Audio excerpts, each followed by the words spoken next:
What's up, people? And if you can't hear it by now, some shit that's going on in the background. I have my AC on, and what I'm doing right now is I'm gonna be doing some videos, some just commentary videos, and doing a little bit of art while I'm waiting. Let me minimize this window. If you're actually looking at my display, I actually have my display up a little bit different. So I have the window that I'm going to be doing the fucking picture of, and this is the picture that I'm going to actually trying to draw, and what is it? The videos. So, as you can see, I actually saw this picture. It was like a post on Facebook, and I really thought the young lady looked nice. And so what I'm going to do is try to draw her in my art style while I commentary about videos. This should be fun, seeing that the video that I'm going to be doing is Coach Red Pill. And I'm sorry guys, I don't have the camera on me because it is hot as shit, and I am not wearing a shirt. And I'm using my overhead camera to like do the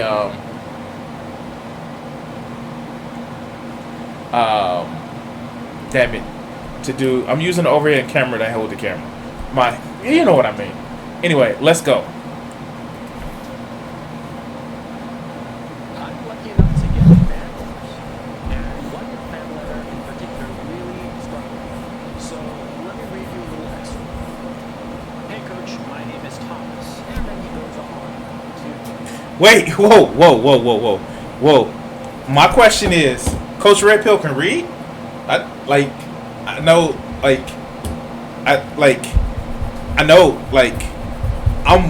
this is a shock. Coach Red Pill can read? But anyway, yeah, let's hear what he has to say. describe a little bit about himself before he says the key line. For some reason, I have had poor experiences with the women that I've been interested in. They have either been damaged or attention whores. They are hot and fun, but no good. And you have to look at the core of a woman. Wait, why didn't you just say he was 26? Why didn't he say, hey, Coach Red Pill, my name is Thomas. I'm 26-year-old male, and for some reason I have poor experience with women that I am interested in. They either have been damaged or attention whores. They are hot and fun, but no good. You have to look at their core of a woman because it could cost you financially, emotionally, etc. I don't seem to do well in the asshole and manipulative department. Then he has the wrong hero. Anyway, that's just my little aside. Because I'm not a mean-spirited or evil-natured person, I try my absolute best to be good and honest, and I don't do well with engaging a woman's emotions because I feel like it's natural for I can't read. I don't do well with engaging a woman's emotions because I feel like it's natural for my behavior to always be good, reliable, caring, a high quality of treatment, and consistent. So either I'm just not used to reading the words this way, or this sentence makes no sense in order to cut out shit. Yeah, okay. Yeah, I'm sorry if it should actually be a little bit better now because I closed out some shit. But the video sound is a little low. Let me turn that shit up. Okay, cool. But yeah, this is like all the shit that's cut out. This is one of the things that I don't fucking get because I would love to see the real fucking letter. But I'm just being pedantic. But let's continue. Because it could cost you financially, emotionally, etc. I don't seem to do so well in the asshole and manipulative department because I'm not a mean-spirited or evil-natured person. I try my absolute best to be good and honest. I don't do well with engaging a woman's emotions because I feel like it is natural for my behavior to always be good, reliable, caring, a high quality of treatment, and consistent. Oh man, I mean, Thomas, you can tell Thomas is salt of the. So one thing that like, okay, so I know I'm just trying to draw and all this other good shit, and this shit is like really gonna piss me off. It's gonna really piss me off because it just seems as if like Coach Red Pill just doesn't understand people.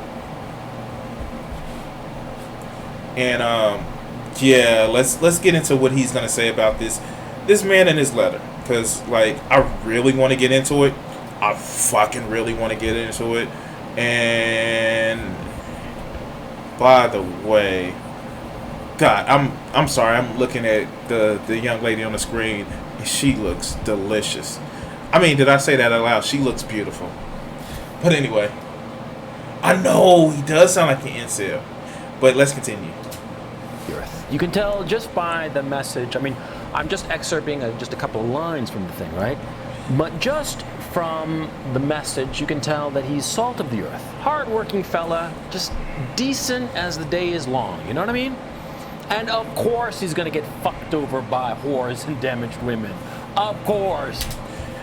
The fuck? Like, when did the video come out? Let's see. When did this video come out? Oh fuck. This shit is only like under a year old. Like, okay. So this is gonna be interesting to me. This is definitely gonna be interesting. And like, I'm sorry, guys. I am so fucking sorry. And I'm sorry. I'm sorry, young lady, that I am taking the time to draw a beautiful picture like you with such ugliness on the motherfucking screen. Because this shit right here is so goddamn pathetic. And listen to how he's oh fuck, what is that word? Patronizing, yes. Patronizing to this one guy who literally feels like he's reaching out to somebody, and he has the wrong motherfucking hero. But let's continue. Whores and damaged women are gonna light on a nice guy like flies on shit. Yeah, of course. Why wouldn't they? See, because he will put up with all the craziness and insanity and narcissism and attention whoring of these women. Yeah, that's what they'll do. They'll take advantage of him. And it's a sad state of affairs, but it's the way of human beings, yeah? It's the way... So, is he really fucking saying, if I get this correct, he says just humans are shit.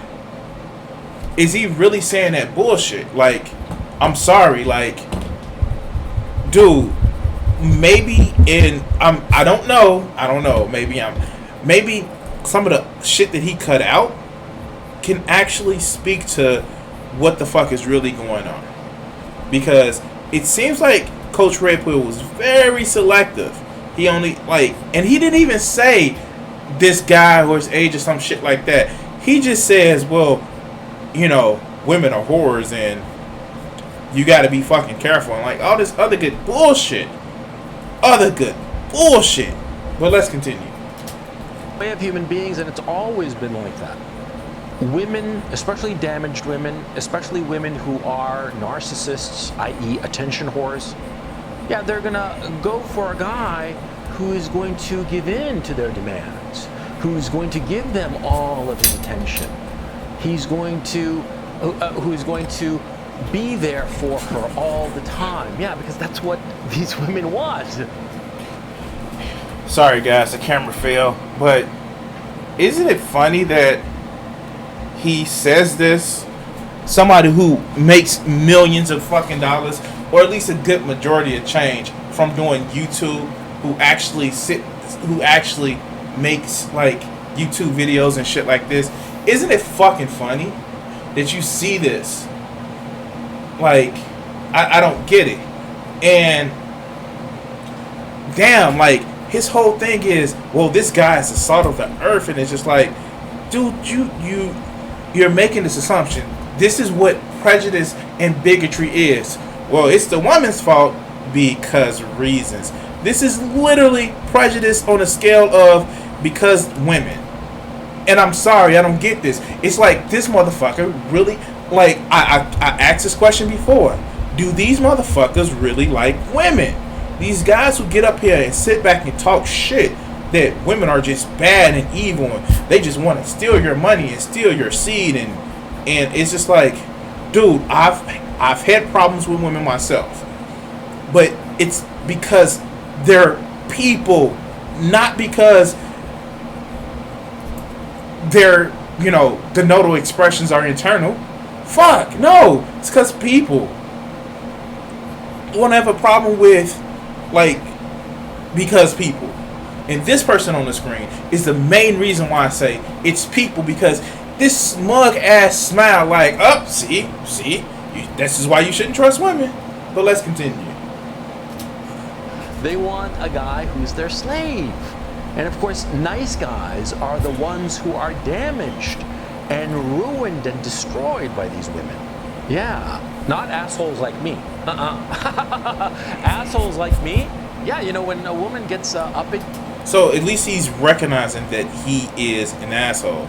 Like, for real. Like, I just, like, this shit right here, man. Like, this shit is one of those things where it's just like, you're an asshole. You are fully acknowledging that you're an asshole. And yes, I've realized that I fully didn't give her an articulated hip like I needed to. Like, you're an asshole. But let's continue. When she becomes too demanding, we're like, next. And the women know this, see?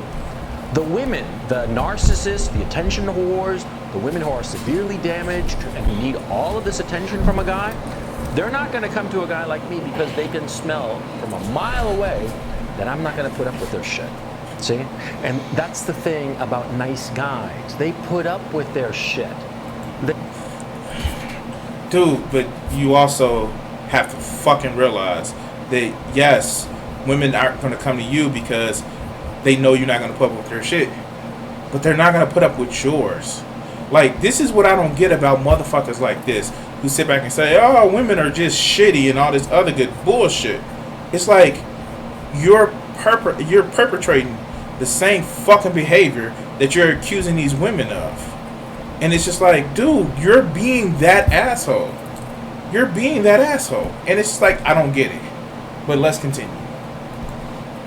They keep on putting up with their shit, and they come back for seconds, for crying out loud. And see, these guys, decent guys, I mean, like this Thomas fellow, right? Decent guys. But they get fucked over. And they don't have it in them to be the asshole. They don't have it in them to frankly, to stick up for themselves. And here's the thing. See, the nice guy tends to think arrogantly that he can take it. He can, he can take it. He can do whatever is necessary to make the relationship work. God damn it, yes, I'm going to make this relationship work. And what happens is that, see, the woman is like a fucking black hole in terms of his emotions, his money, his time, his attention, everything. So you see this?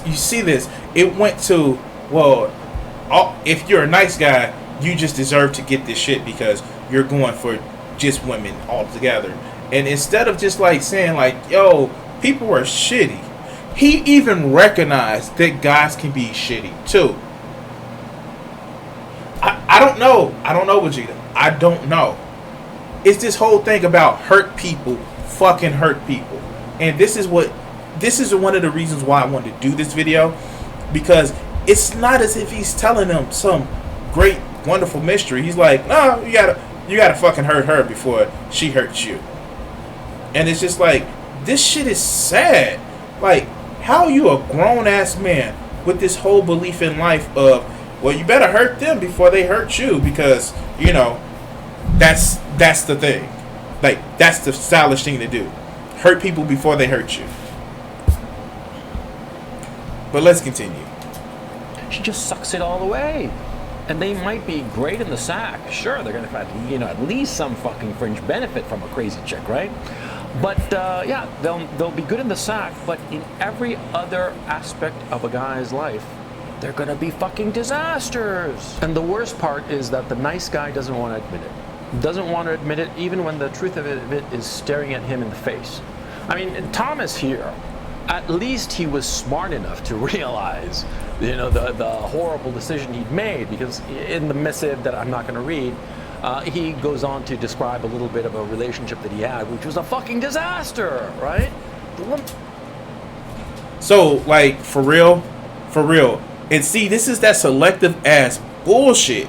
This is that selective ass bullshit that, like, really fucking gets me, because a lot of this can be summed up with, a lot of this is, well, I want to just select the data that I fucking want, instead of actually giving more of what this guy's story is. It's already going to be biased, and not saying that the guy was just being maliciously biased. It's already going to be biased because it's his story. So I get it. It's gonna be to a point where it's from his point of view, and he's gonna actually tell a story based on what he fucking feels. And I can't get this foot right. Anyway, but he, like, oh my god, Coach Red Pill, like, stop it, man. Fucking stop it.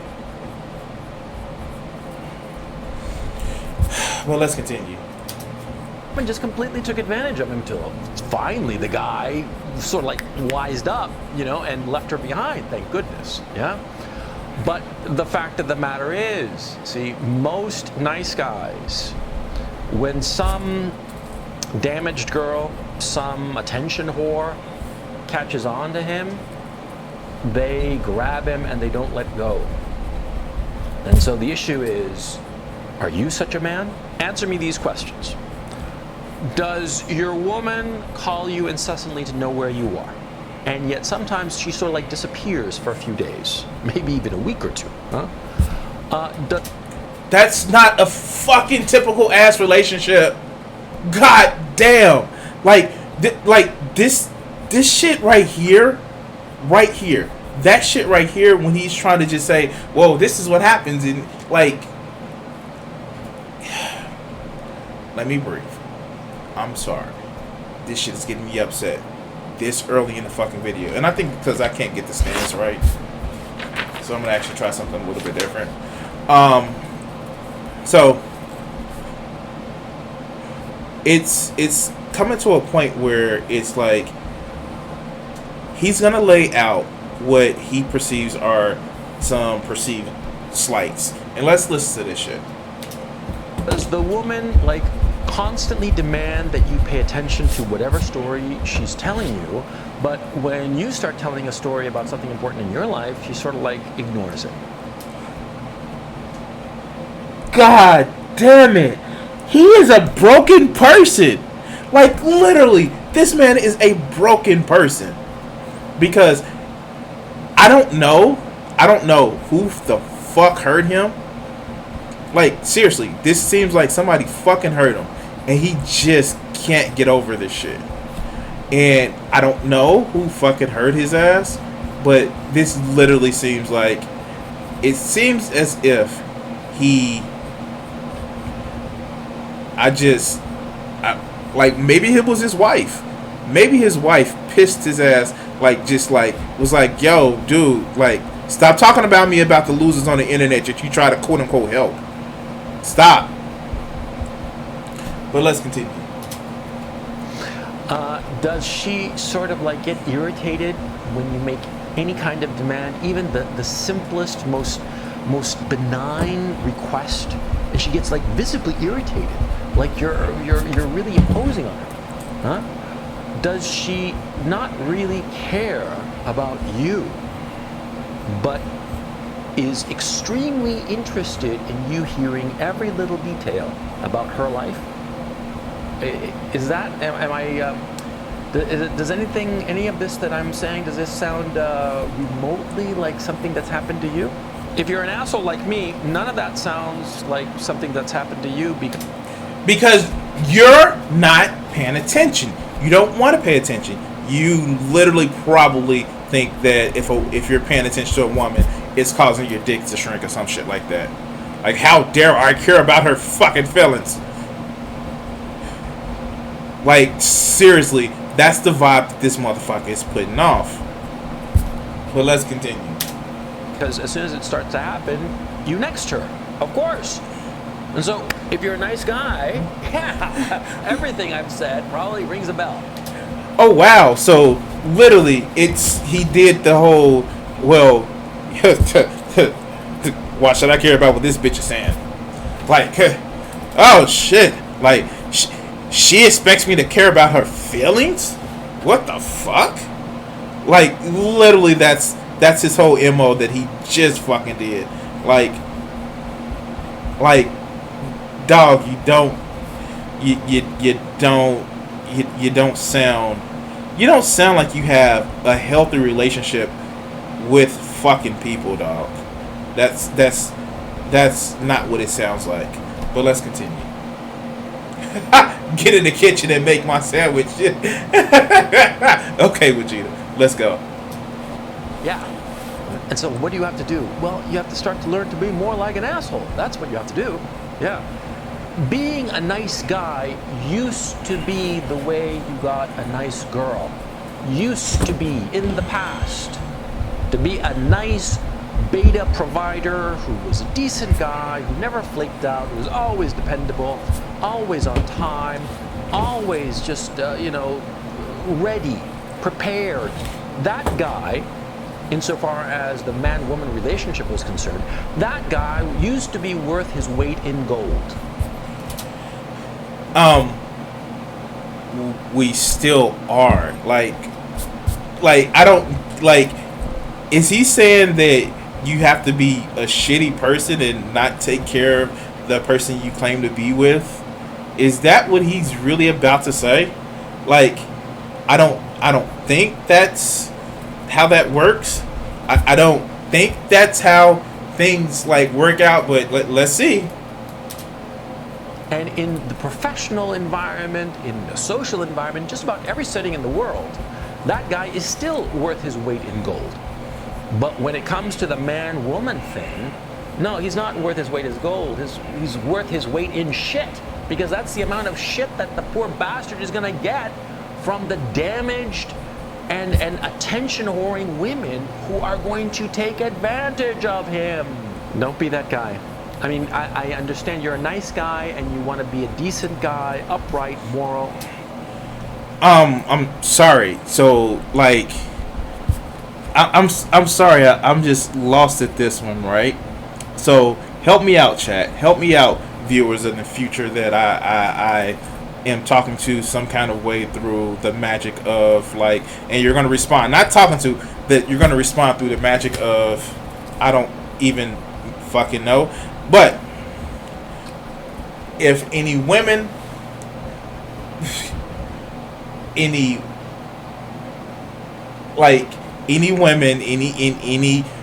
people that like to screw men, if please tell me who the fuck wants somebody to treat them like shit? Like, who the fuck would want that bullshit? To be treated like shit just because, well, it's the whole power dynamic thing. Like, you have to have more power in order to make sure a relationship is actually good. And it's just like, yo, like, that's not how things work, dog. If that's the way you want to fucking live your life, cool. Just know that you will, one, be a lonely ass bastard for the rest of your motherfucking life, and two, just, yeah, no. Let's continue. All the rest of it. But you have to bring out your inner son of a bitch. Yeah, you got to bring out the inner asshole. Yeah, because that's the only way you're going to survive in the current sexual marketplace. Yeah, you are not going to survive by being a decent guy. And this is fucking horrifying to say. Do you think that I get any kind of satisfaction by saying this? Yes, I do think you get some satisfaction because you're a fucking hurt person that wants to fucking hurt people. And not only that, sex is not a marketplace. I'm tired of this bullshit. I'm tired of seeing these people who sit back and want to devalue they want to commodify everything but devalue what they commodify. Sex is not a marketplace. Sex is one part of what you really want from people. You want a fucking relationship. And I'm sorry, like, I don't get, like, this whole thing of, the marketplace. Like, why are we putting fucking numbers on people? Because reasons? We're putting numbers on people for reasons. Damn, that turned out a lot better than what I did. Like the bottom part of this is a lot better than the bottom part of that. But let's go. Do you think I think that it's a great thing that now there are so many of these damaged, attention-whoring women out there that a nice guy has to beware, and instead of being a nice guy, he has to be an asshole to protect himself against such women? I get no satisfaction of having to say this.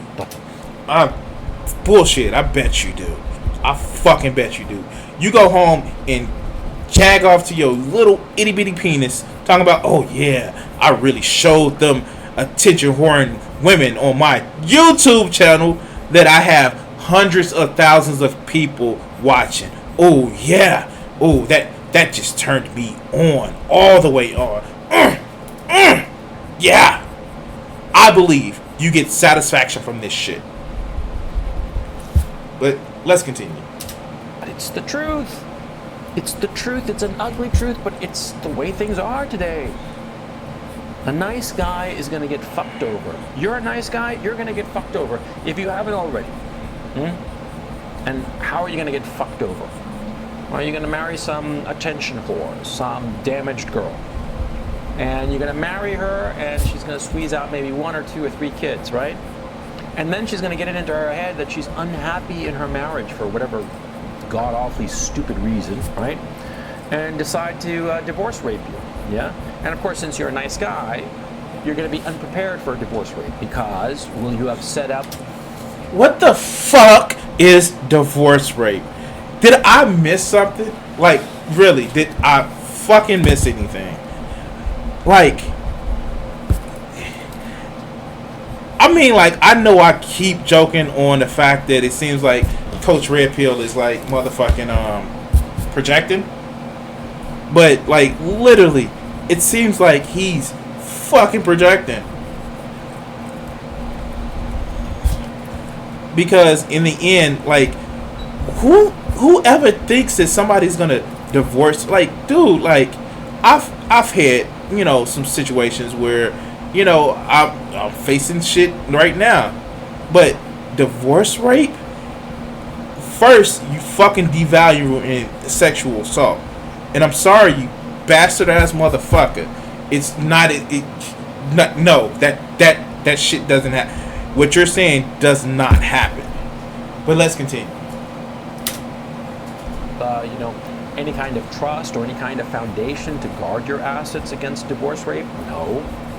Will you have set up a limited liability company so that your employer pays your salary through it rather than directly to you, and therefore you can, separate your income from yourself and be able to, move money around and not get fucked over when you go to court for the divorce? No. So you're going to lose between half and 3/4 of your salary to this fucking damaged woman, and you're going to work like a fucking animal. Your family will be gone. Your ex-wife is going to start cock hopping. Wait, why does he look like he's about to cry? Like, is it me, or does he look as if he's about to cry? Like, and the bitch left me with all my kids, took the kids. Like literally, this man seems like he's about to cry. And I'm sorry, I'm a bad person because I'm gonna say this. If he acts the way that he talks about in his fucking marriage, good, fucking awesome. But I mean, like, I don't claim to be a good person, so no, I can actually say it and not claim to be a good person. No. I don't give a fuck. But anyway, let's continue.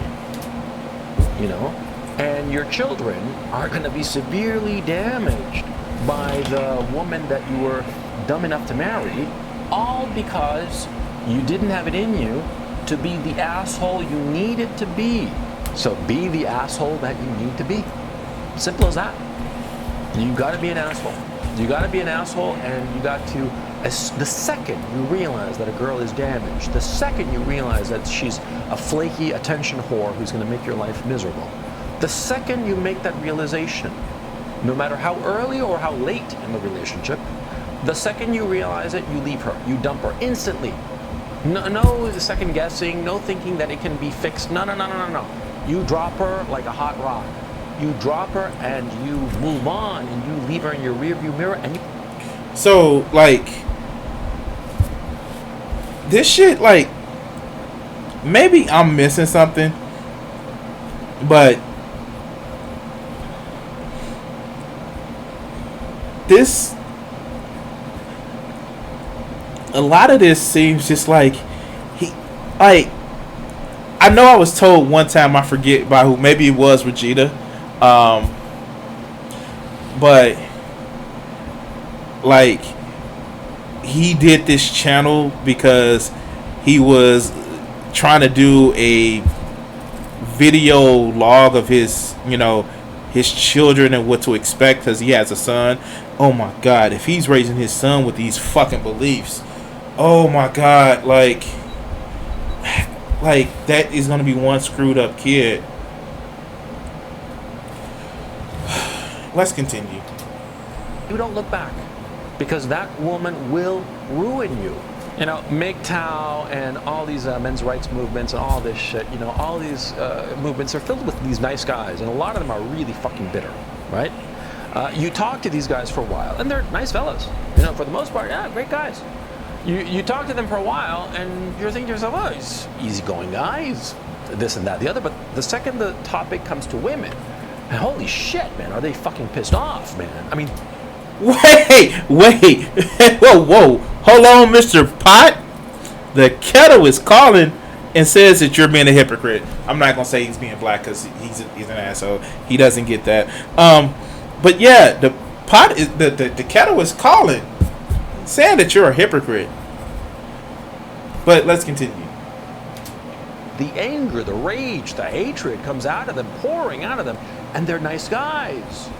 And you ask yourself, well, how did this happen? How did this situation come to pass? They're nice guys, decent guys, upright guys, you know, their heads screwed on straight, very practical, very pragmatic, but not heartless. On the contrary, filled with compassion and love. But these guys, you start talking to them about women, and they are so fucking angry. They're so fucking angry and hateful towards all women. And then you start digging a little bit. Yeah, you start asking a few questions here. This is kind of fucked up because do we have a problem with narcissism, both like the bullshit as pop science narcissism and like the true fucking sociopaths in society? Yeah. There's a lot of different reasons why that is the case now, and we don't have the time, or I don't have the fucking sociology type fucking things to kind of go over it. But I will say this: what he's advocating for doesn't fucking fix the problem. And what happens is hurt people literally hurt people in the long run because they're hurt. So they think, oh, fuck it, I'm about to fuck over some other people because I've been fucked over. And that's not fucking good. This is not good. It's one of those things where it's just like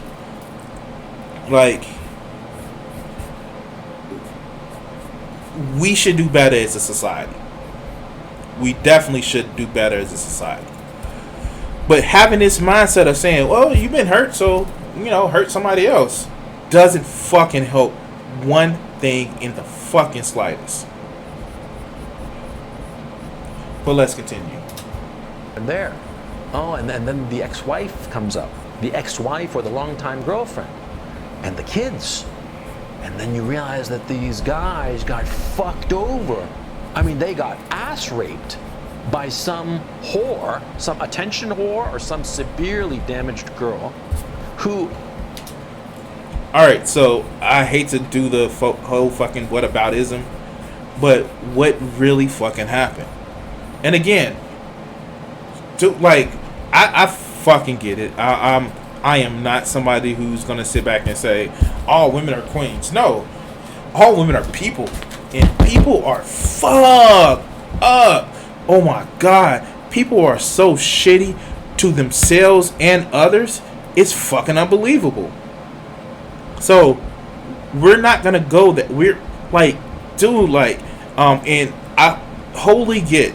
And one of the things that I want to say this, I wholly get the fact that MRAs exist because some of them have been hurt by people, and it's a fucking vicious ass cycle where you see people that are hurting people that hurt people, and that shit is not cool whatsoever.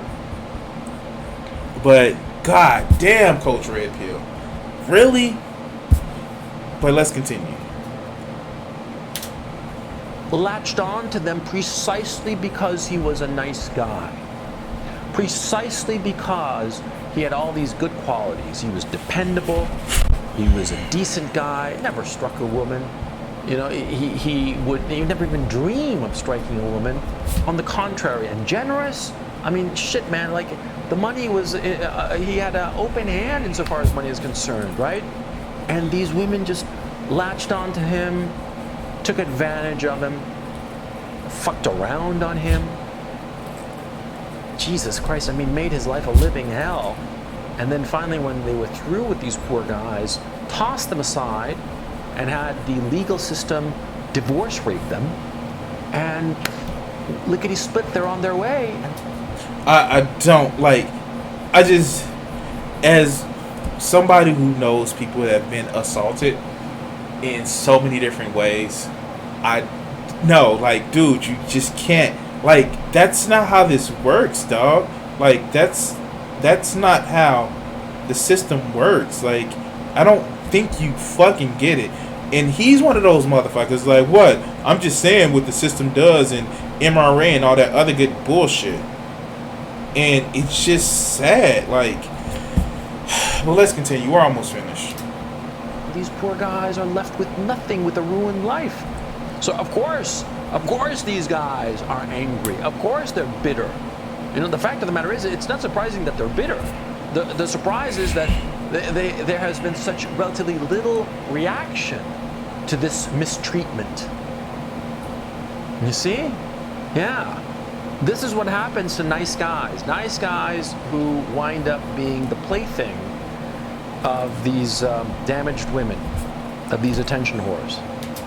Okay, so my question is, and maybe this is a shock, how did the women get damaged? Maybe I'm missing something. Maybe I am missing, like, the whole how the women got damaged. Maybe I'm not understanding, like, what would have caused the women to be damaged. I'm sorry. I'm kind of at a loss for that one. But let's continue. I wouldn't strike a woman. How about I wouldn't strike anyone who isn't attacking me or in the ring? Right. Like, but you know, logic and reason goes out the window. Let's continue. If you're a nice guy, take my word for it. You see one of these women, you run, okay? Because you can't handle her. Because you don't have enough of the asshole in you to handle her. An asshole like me, yeah, no problem. I can handle him fine. I'll laugh about it, right? And I won't have any compunction about, fucking over some attention whore, some crazy ass chick, and just dumping her and forgetting about her. Absolutely. But you don't have that. And that probably makes you a better man than me. It makes... The moment Coach Red Pill fucking realize that he's a piece of shit. Wow. Wow. He realized he's a piece of shit. Like, wow. And I want to know who is his real fans who defend this shit that he says. And I'll fix the fucking feet later. I really want to fucking know that, because like when you listen to the shit that he talks about, like who fucking defends his ass? Who's the fucker that think he is some fucking guru? But let's continue. Makes you a better man than me and other assholes like me. It's precisely because you're a decent guy that you are so vulnerable. So go out there with your eyes fucking open, huh? Your eyes fucking open, and don't be so arrogant as to think that you can fix her. Because you can't. Because you broke her already, right, Coach Red Pill? Is that what the reason is? Like, we've already broken her. She's damaged goods because we've already fucking broken her. But let's continue.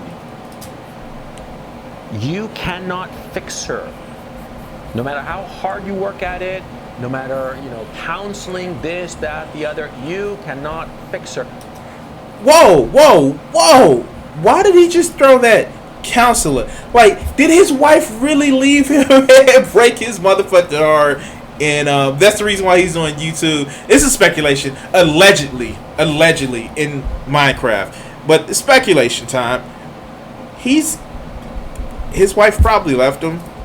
Or at least is threatening to leave his ass. Like, like Melania Trump, redid the whole thing about her prenup with Donald Trump during the election. Yeah. Like, yeah. But let's continue. Don't be so arrogant and blind to the truth. I hope this helps. No, it doesn't help. It doesn't help whatsoever. I'm asking guys, does the shape look like it actually came together? I think the shape came together a little bit better than what this shape was turning out to be. I really fucking like the way her body actually sits. And it's like the symmetry of it may give you a taste of like what I like in women, but it's just like her fucking body and her skin tone is fucking excellent. Excellent. Shit, sounded like JLP there for a second. Yeah. This shit right here, I just don't get these motherfuckers like this. And maybe it's not meant for me to get, but yeah, like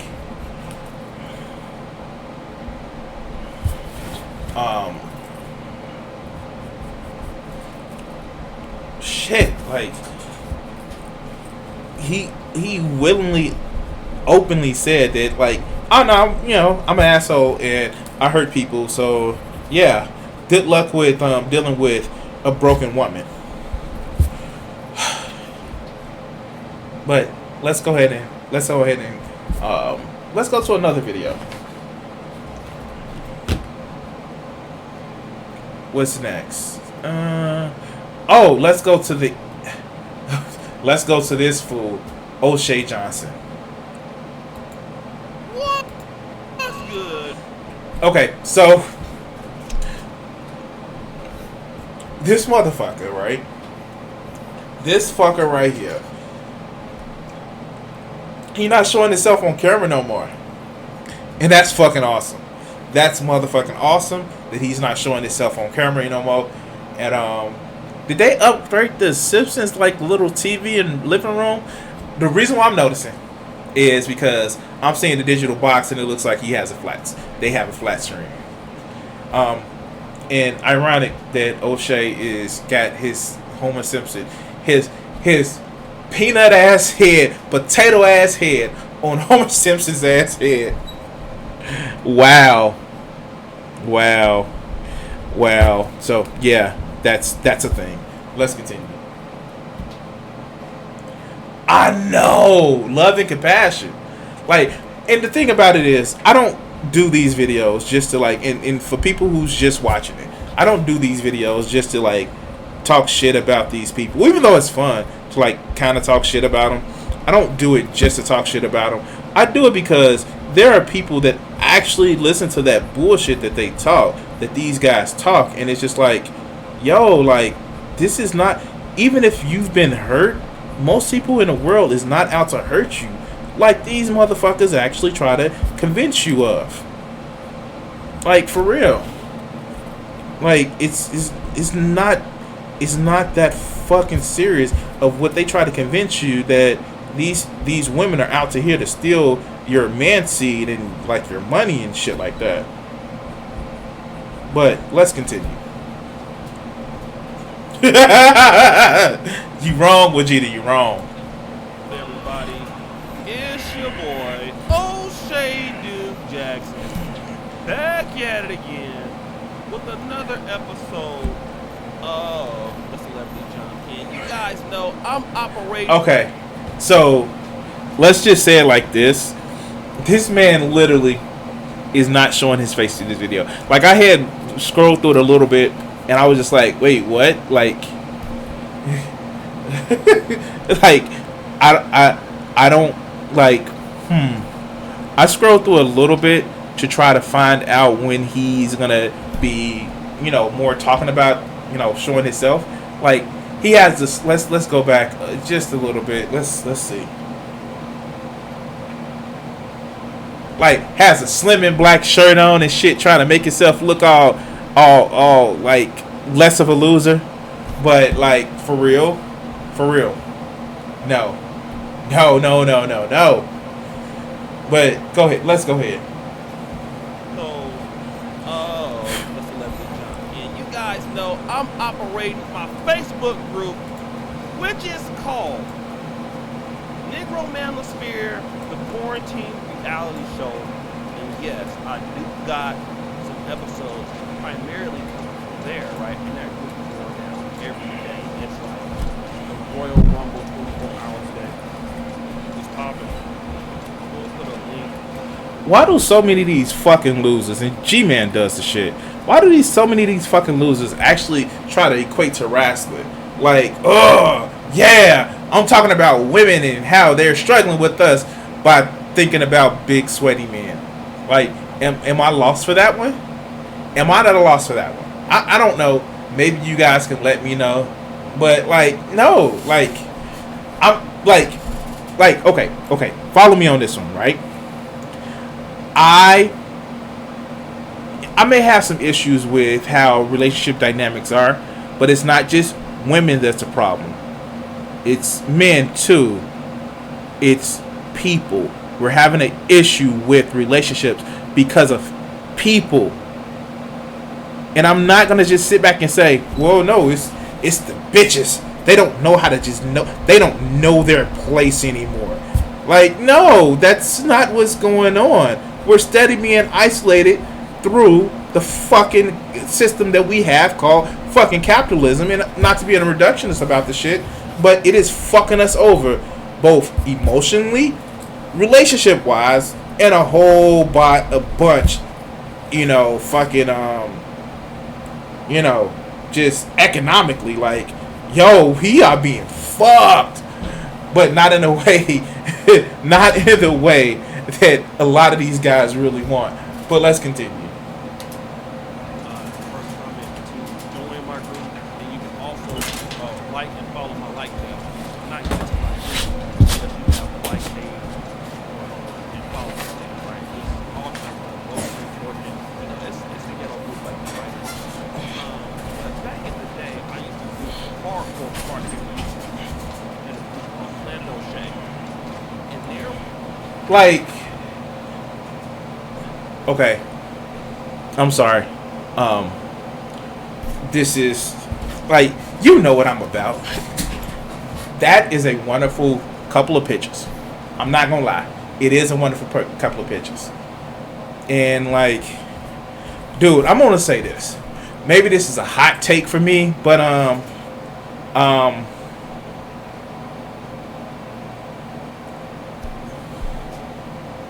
how do I put it? Why are you complaining? Let's hear why you're complaining.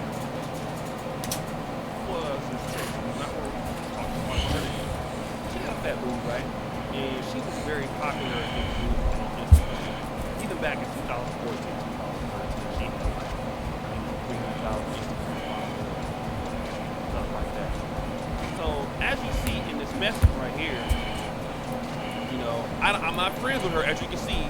We have 28 mutual friends, but this hood rat is not on my friend list, right? And wait, why is she a hood rat? You've only said that she was a model. Why was she a hood rat? I'm lost at that one, man. Where's that jump in logic? See, I can tell why you an asshole. Why you like, dude, like, I've done your videos, I've watched the shit, and you're a sorry ass piece of shit. But you know, why is she a hood rat? Let's see if you explain. The reason why I'm calling her a hood rat is like, oh, good, you do. but it is what it is. She's a hood rat. So dating isn't, because she's asking about my group, right? Wait, what? Wait. Let's just go back.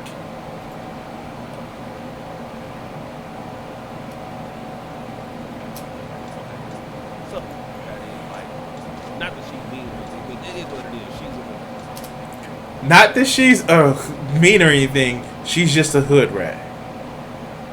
Like, I'm lost with that one. I missed that one. So dating isn't, because she's asking about my group, right? Is that your group, the Nanosphere group, or whatever the F is called? Listen, bro, it's the Manosphere. So I'm being nice, right? Yeah, LOL. Like, where's the, oh, of course, like the whole I'm gonna talk shit about you because you're a woman and you don't know no better. No, it's you was trying to get some play. You was literally trying to get some play. Yeah, how are you? Like, yeah, that's my group. What's up? What do you need to know about my group? How are you?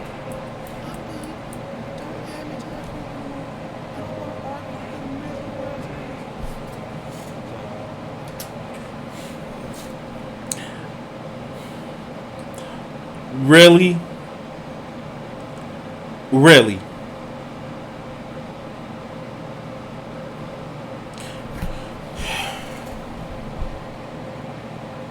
Really? This is literally him pissed the fuck off. Because she was like, look, nah, don't add me to your group.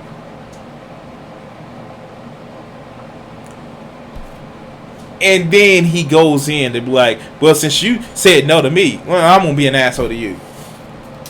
I said, I understand, LOL. I remember you back in the day. Yeah, still kicking, LOL, and starting it up. How is she thotting it up? Like, did I just miss what she said? She's thotting it up? And if you actually were just listening to this video, you would think that she said that. But he is literally, with no irony, sitting back and just, like, it. I wonder if it's because he's mad because she just didn't, like, she was like, yo, don't put me in that motherfucking group no more, dude. I don't feel like dealing with these sorry ass motherfuckers. Now, I've been in some groups before, and I'm still in some group now.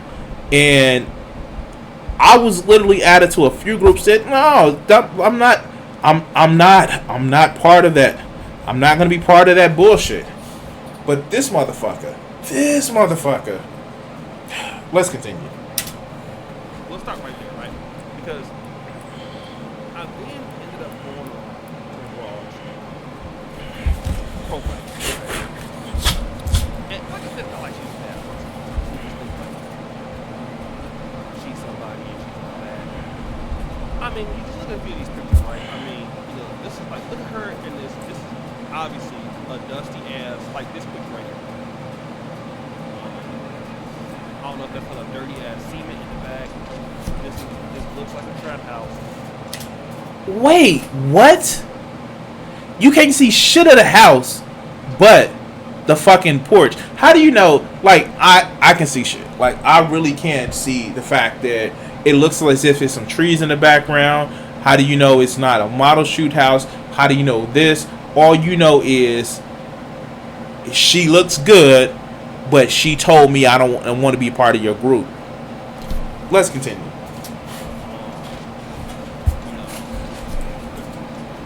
Shady ugly, right? Good red thighs. Half top sweater. Wait, is he recording this with one hand? Like, oh yeah, oh yeah, those Ugg boots, half top sweaters. I'm seeing belly, different from the belly he normally sees when he tries to find his penis. But let's continue. I mean, this is amazing. I'm just being honest. I mean, like, this ain't somebody your wife, but you said it's your wife or your girlfriend or a long-time fiance. Nobody's dressed like this before. Wait, what?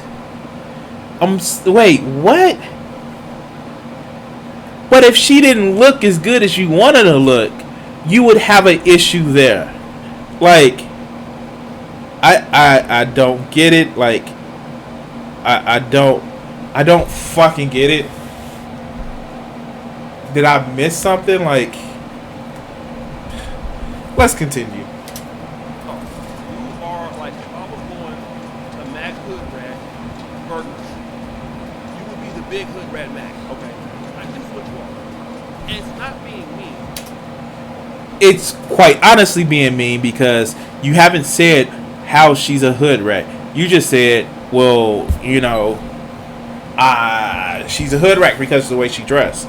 That's not how it works, dog. Like, just because somebody dresses a specific way it's not a reason or excuse for you to talk shit about them. It's not a reason or excuse for you to, touch them without them asking you to. It's not a reason for you to just overall say, well, she's not doing or acting the way I want her to act, so she must be this. That's not a reason whatsoever to just be that asshole. It's almost as if because you mad. And this is, I know it's not almost as if. It's you mad because she don't want to be part of your group. But let's continue. But this is what a hood rat looks like. Everybody see you walking down the street, and somebody, I think she's from like Baltimore or whatever, right? She's from Baltimore, but you moved to Atlanta just so you can continue to thought it and struggle with them. I don't understand. Why'd you come there? Go back to Baltimore, right? You got a baby, no daddy in the house, and this is what you did. And you were talking about like you acting like you all of that, right? I'm gonna show you the posts you made, but I'm just giving you an example. Like, Oshay, dog, your jealousy is showing, man. Your jealousy is fucking showing. Like, Sway, well, I guess it's how Oshay, but like, your jealousy is showing, man, because you are literally talking about this woman because, like, god damn, like, let's continue. Let's look at these dudes right here who are thirsting up after her ass, right? Dating music! This guy says, Girl F. Other guy goes, Sexy! The guy goes, Every time I come back to this pic, I say damn! The other guy goes, I want you! The other guy goes, So beautiful, and we gotta put her name out. And this dude right here. Dating music! You blow my mind. Every time I see you, so sexy! Besides the theatrics, how many of you guys want to guess that was part of one of those comments was him? Like, I mean, like, let's be honest. I wouldn't be mad if all of them was him. But one of the things that kind of is lost in his theatrics.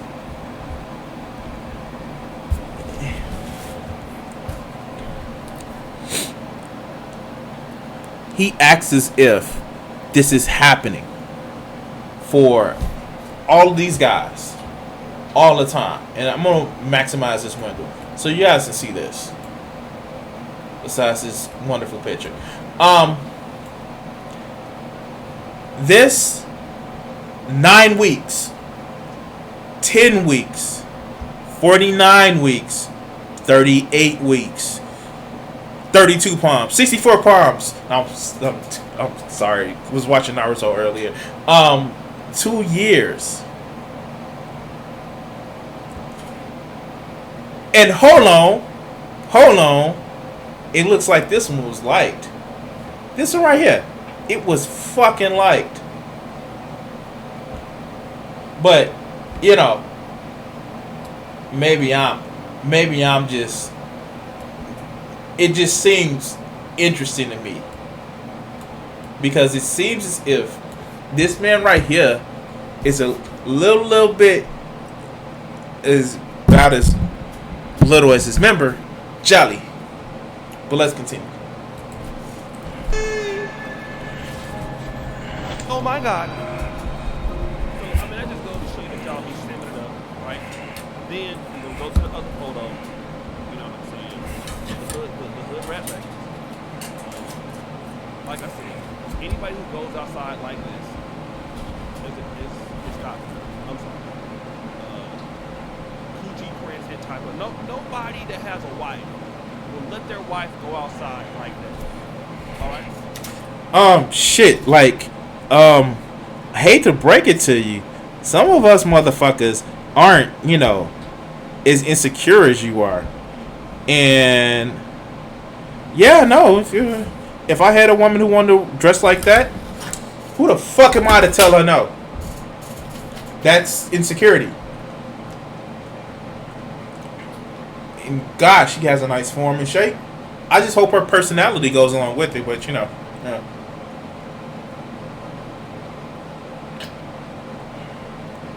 Damn, I didn't realize I hit this up. But let's continue. No. I have dudes that are married. This is low bottom feeder type of people that dress like this. Okay? You could be a nice person, but this is not enough. Okay, this picture right here. She says, plenty of meat on my bones. Struggle leggings. Wait, what? This is literally... Oh my God. Like, I had to drink some water for this one, boy.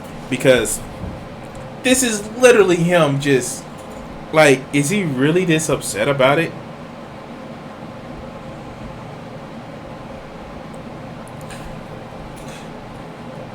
Let's continue. Struggle weave. Struggle heels. Dirty ass concrete in the back with hella just pet food drops. Right? You can see 30 views, you know, 4,500 likes, right? Anyway, let me get into the post that I want to talk about, right? I can keep roasting her and all that. Like, she's not a bad person. She just pushes us. I mean, the black community, we all have little facts, we all have ourselves. Not all of us are like, we have to like it. And again, let me go back to the post, right? I never added her to the group. Y'all see we have 28 mutual friends. So I'm not even on her friends list. Okay? I'm not her friend on here. I didn't add her to nothing. Right? If you look at my stuff, from my screenshot right here, you see I gotta add her as a friend and follow. I've never been on her friend list. So she That doesn't stop you from adding somebody on the fucking page. You don't have to be on somebody's friend list to add them to a fucking page. You are a fucking idiot. Like, for real. Because you're trying to make this whole thing that, no, I didn't add her. She just got on there and I'm sure he's gonna throw somebody under the bus. I'm sure of it. But let's continue. talking about don't add me no more, and I didn't add her ass no more. But anyways, let me go back into her post in question. So we're gonna talk about it. On May the 7th at whatever time. Dating music!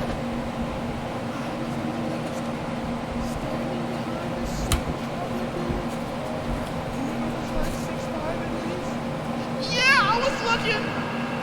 Period. Hard AF. Like, Oh, okay. not a period. They capitalize. It gets to the counter and pays almost $20. I mean, like, what's the point of this? What's the point of this? But I think I know what's going. Where's it going? It tells the cashier to put it on my tab. Okay, so listen. You're a good rat. When he decides to do something nice for you, you just put it on your tab. Which you don't return. But he was nice enough to do that. Dating! Whoa! Like, the jealousy is fucking real, my dude. The jealousy is fucking real.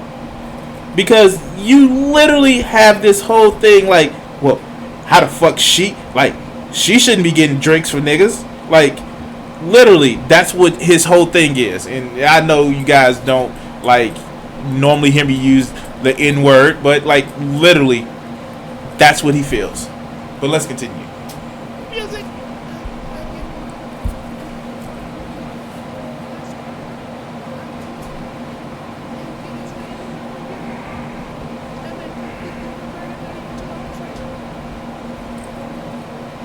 So basically, what ended up happening?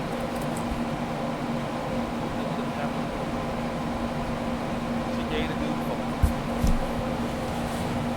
And then this is what happened, right? Let's see what his feeble imagination can come up with. Let's hear that. All right. Dating music!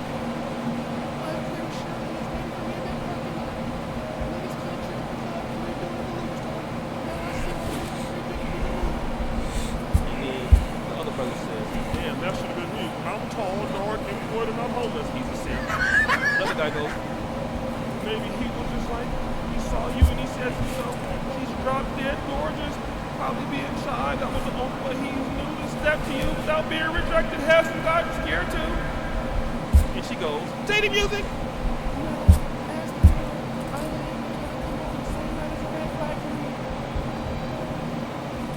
Now, I want to go back to these. Yeah. Red flag. That flag is so red it's crimson. Like, yeah, that's a red flag. And if she was thotting it up as you say she was, you wouldn't have it. You would like, wow, she's not being a thought because she's like, concerned about trying to meet a guy and him trying to come over to her house the same fucking day. Maybe she's not a thought like you think she is. But because she dresses like this, she deserves it, right? Fucking idiot. Like, literally, this is the bullshit that we have to think. Let's continue. This photo got posted. Go back to the photos in the lake. So all of a sudden, like, look at you. Look at you and what you present when you go outside. Let's have some Jeopardy music as we show a collage of the thottiness. Jeopardy music!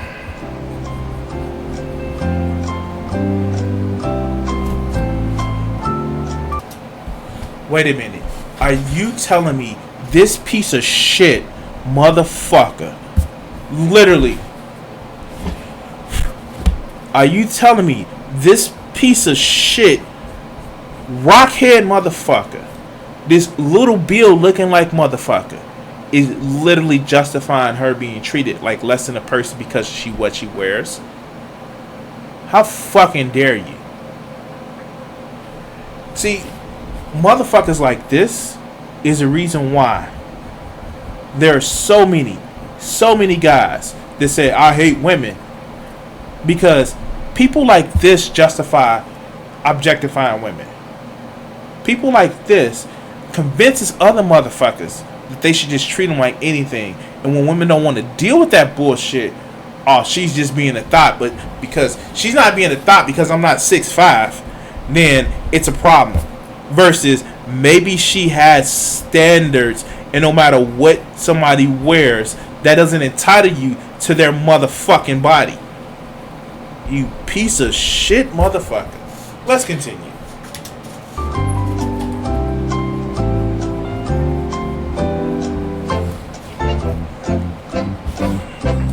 As you guys have saw those photos, when you look at her, doesn't she look like somebody you call and say, can I come over the same night? Nothing about you says, I want to take you serious. Let's look at this one.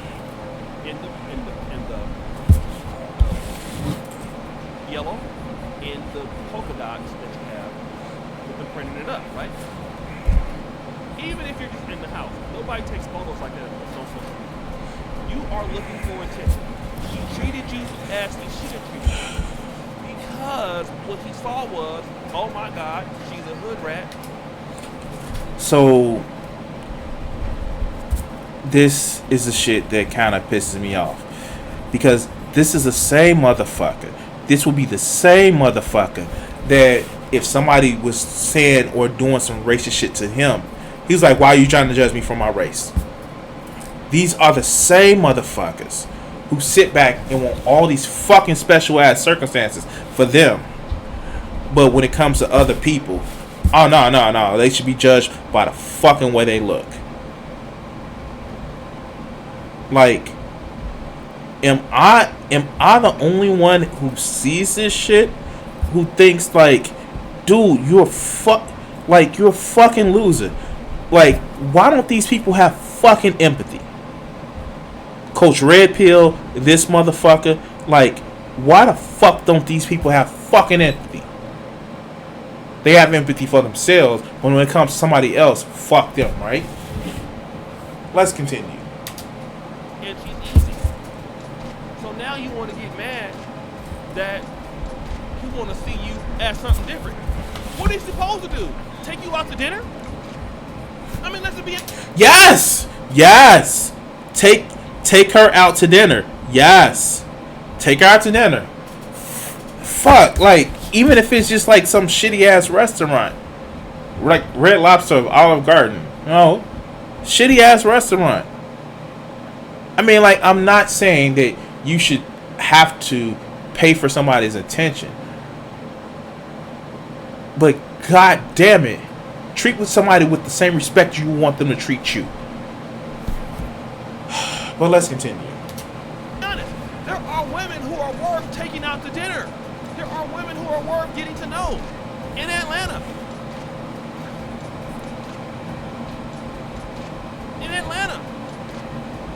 The problem is, you're not one of them. So now you mad that he don't want to treat you like you want to be treated. But look how you putting yourself out there. Look.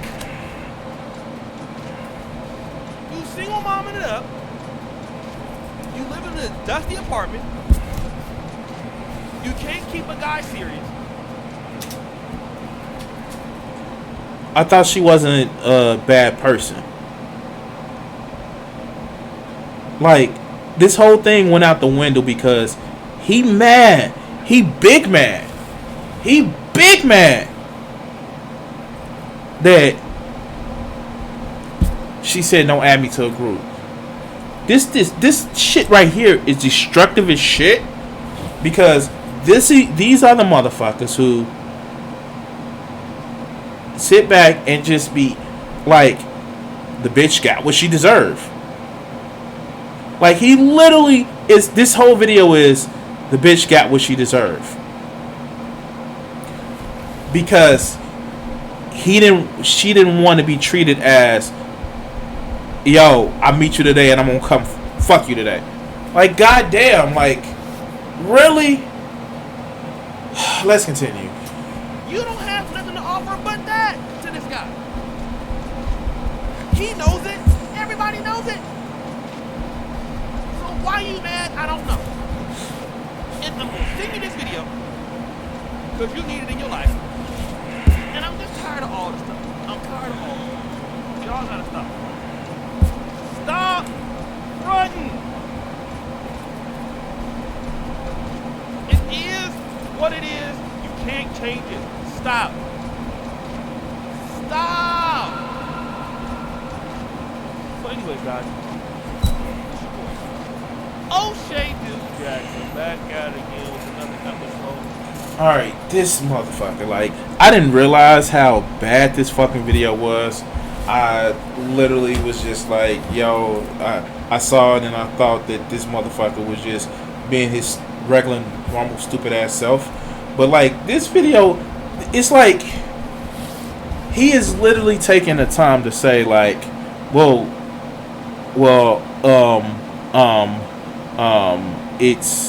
it's okay to treat people like, you know, they're fucking useless because, you know, she got mad because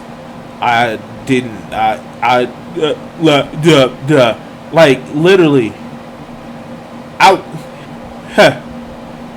I would say, like, how would he feel if somebody treated his woman or I would say his daughter, but you know, Oshay will never have, you know, a family, and if he does have a family, oh God, like I would feel sorry for his, you know, his kids as fucking. I feel bad for Coach Red Pill's kids, like really, like, God damn, like at some point you just got to be like, yo, I'm a piece of shit, and I understand, and this paper is getting super worn out from me doing her face. But let's go to another picture, another thing. But before I do that, I'm gonna take a little bit of a break. I gotta go piss. It's been about an hour and a half, but be right back, guys.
Alright guys, I'm back. Alright, so recently I did a video with two gentlemen, Abba and Preach, and I watch their content, but a lot of the shit they talk about is just like red pill shit, and like, oh, it's not fair, and like literally they did a video talking about how, and I may do it, like, oh, how could you joke, like, you can't body shame women, but you can talk about a man has little dick, and you're like, dude, like, I don't fucking know it. Like, hold on, I need to grab something right quick.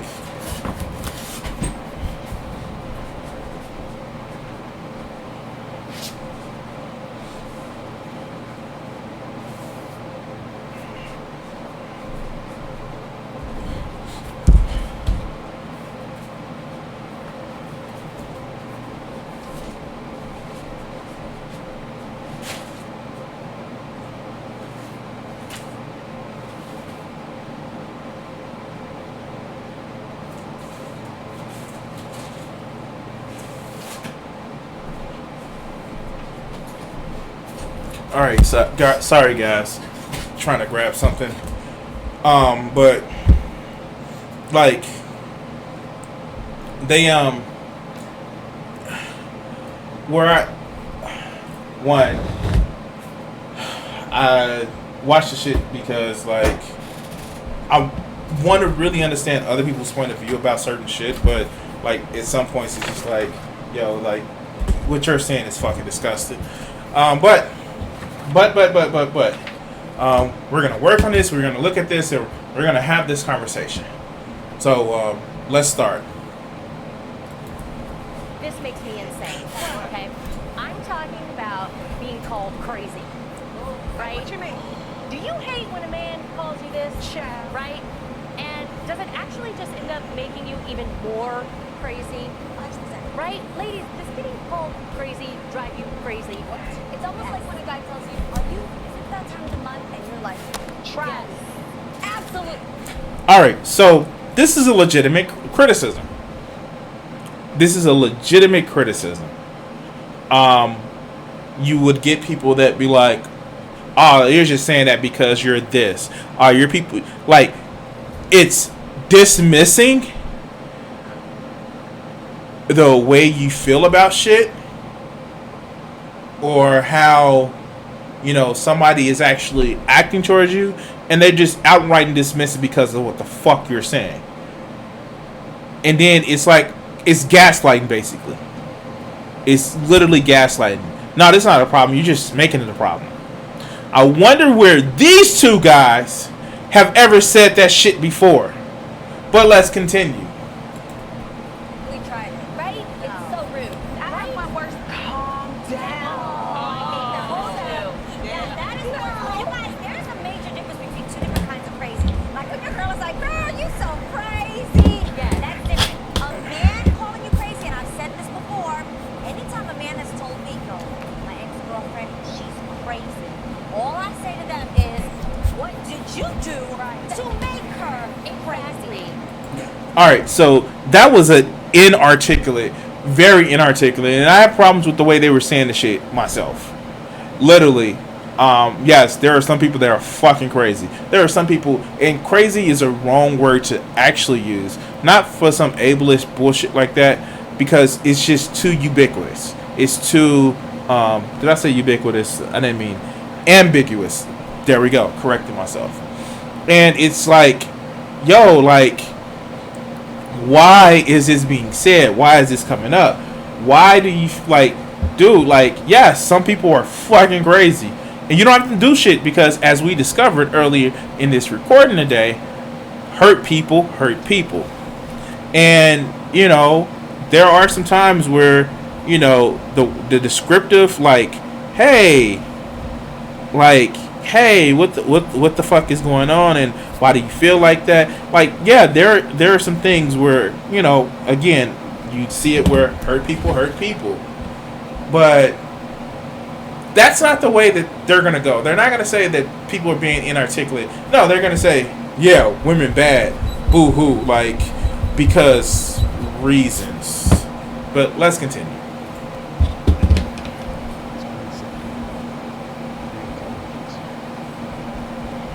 We don't just come out the womb crazy. We don't. They usually do something to make us go back crazy. However, Wait a minute, y'all. Wait a minute. If I'm honest, I think all girls have a little bit of crazy in them. I think it's just a degree of craziness. yeah, and then they take our crazy over the edge. Yeah, If we were here, Okay. Now, remember when I was saying that this was actually being ubiquitous, like 30 seconds ago. If you want to say there is a portion where not just women, but people in general are being illogical, irrational, welcome to the fucking human race. But let's see if these guys go there, because not just women are irrational, men are irrational too sometimes. Am I right, guys? Am I right? Oh, you don't think that? Let's continue. they take us, Tamar. Yeah. And sometimes it's not the man that makes you a little more crazy. Sometimes it's that you have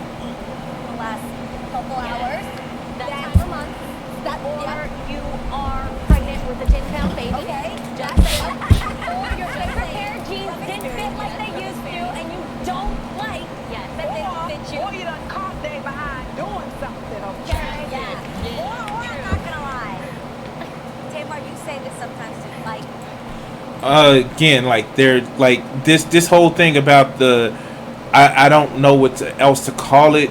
It's this whole thing of just like where you have irrational moments. This isn't just like these are humans. Let's continue. If a guy is almost too good, if you really like this man, it could cause you to be a little. Oh, yeah. Like if you really like him, like yeah. this, Oh, so so you don't want to lose him? Yeah. You like, Yeah. Like I felt that type of crazy when I like somebody so much that you stare at the phone waiting for sure. for them to call you, and you're watching yourself do that. You're like, I mean, like I can even go over this video. That's just anticipation. That's the whole. Maybe that's the whole thing of where we socialize people to be a certain way, or it's an acceptable socialization for women and sometimes men to act this way. Is it just because you're a woman, like because your gonadal expressions of your genitals are internal, or is it because socialization? Let's continue. God, he's making me crazy. Or because you see how amazing he is, you assume everyone else thinks he's amazing too. or you just think he's like too good to be true. So And then then you make it. Now it's again like where's the commentary coming? yourself crazy. you make yourself go crazy. Yeah. Right? Oh yeah, because Right, you start Logan? thinking certain things, and Yes. you're like, yeah, you know what? He ain't that what he think he is. Yes. So Yes. I'm gonna find out, and Yes. then you go crazy trying to find out. Yes. You find out. okay, then which makes me to ask, does crazy know crazy? Absolutely. Okay, you know, 100%. so we Just know. like game, recognize game, crazy, recognize. Okay, Tamar, would you consider your And this is whole like slow pan into Abba's face. It's just like, dude, okay, we get it.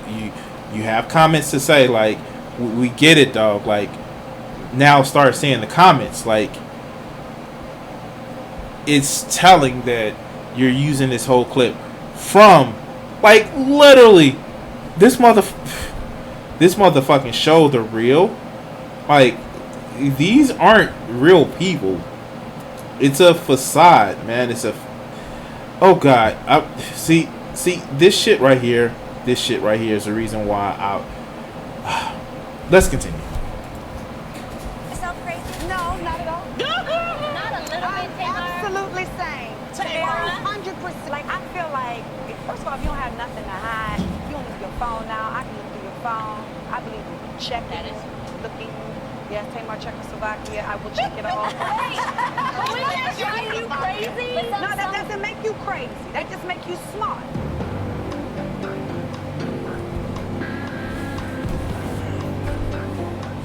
Okay.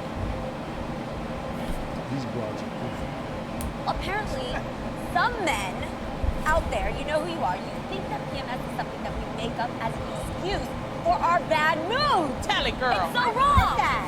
So personal letter to you men out there. Dear men, PMS.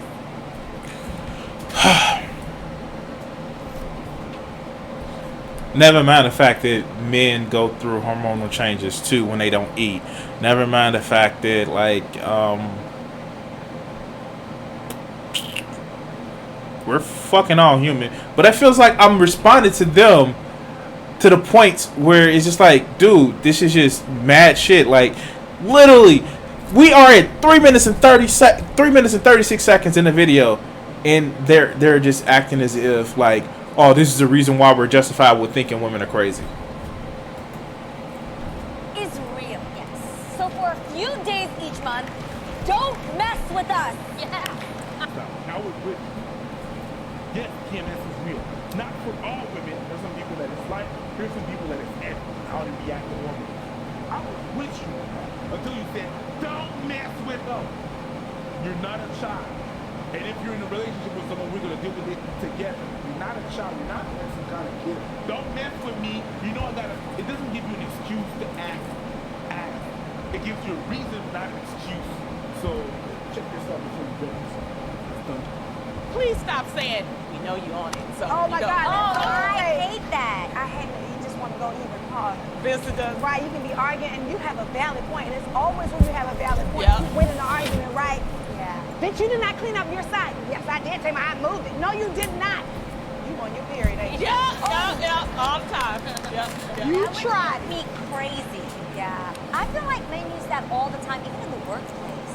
Oh yeah. Like I've heard people say like my first like because they say women are emotional. Obviously women don't want to be, stereotyped as emotional, especially in the workplace. Right. And to say that because you're a woman, you can't handle your job properly and that they're gonna blame it on PMS. That really pisses me off. Well, and I have to say on this show, there are a lot of women in front of the camera and in back of the camera, and we all. Periods from the influx. It can affect your behavior. Sometimes in a relationship, if I see that you're at ease, I gotta do something like this, or do I have to tackle things differently because of the time of the month we are in? When I'm saying that, it's not to piss you off. I don't have that question, but I understand why God would do it to know if it's something I actually did, not really great, or if it's because of something it's good for this All right, so I get that explanation, and you know what? Cool, that's great. But like, preach is somebody who literally is married. Dude, there are certain shit you have to learn when you're living with somebody that's not you. And yeah, no, let's watch this. actually in a relationship connecting with the community. So me knowing that it's just me wanting to know what is the situation right now. Do I have to watch out? Do I have to check on back what I did? That's all we're asking that. They're not talking about your at work doing your thing or whatever you call it, stuff that that's just not supposed to happen. Because that's not supposed to do. But it's supposed to do. So anything we're asking about that. I'm not talking about And here we have Abba. Like, dude, like, victim, like, person non grata, like, person, whatever the fuck it is. Like, literally, he has made inflammatory shit posts. And it's like, dude, of course people will get upset about the shit that you're doing. Like, fuck, I'm not a woman, but some of the shit that you say, it fucking offends me. But let's continue. what's going on with your movement and everything, because that's going to get me reported for HR. I'm going to do what's good for you. So what I'm going to do is like, okay, I'm going to go by how you act in a bureau. You're going to collect all the evidence irrationally. If I have a boss, I go to my boss, which is going to go to your boss, and then he's going to talk. That's how you go about things at the office. If I go straight at you, even if I'm right in the office bureau, even if you're right about something, the way you're going to go about it is going to make you or break you. So I'm going to abide by the rules of this office. But in your relationship, it's really to understand what is the situation. Did I actually do something? Or everything I do gets me drink. And if it's that, give me your space. That. Every time I drink cognac, you know how I be, so leave me alone. Would you just compare cognac? And yes, I did. We could see the same symptoms in different people. Some people are going to get aggressive. Get ticked off. Now, it's not an excuse. It's never going to be an excuse. No, it's hard. I don't know how bad it is to make your experiences. And that's that. Hey, if it's irrational, it's irrational. What I can give them people in the fight that you can there's something irrational is happening. Bro, hold them accountable. Stop it. You do this, and that. That is really understand. You have to have this discussion. These discussions are not easy. They're not. You have to have. That's how you put them able to grow. So, like, yeah, this is, I don't see a addressing of the point of the original point of the video.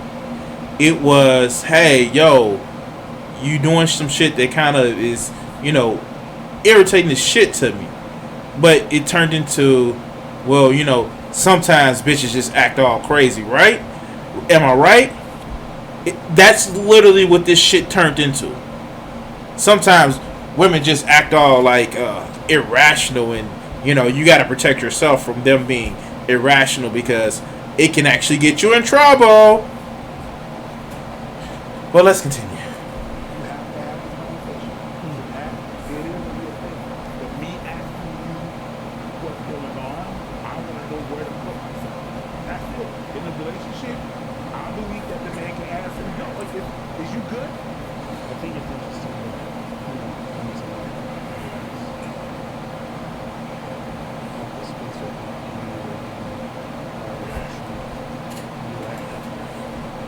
Oh, look at the poor Abba. He's about to say that women get to be rational and men have to be all strong and stoic. Like, you want a safe space, dog? Do you want a safe space?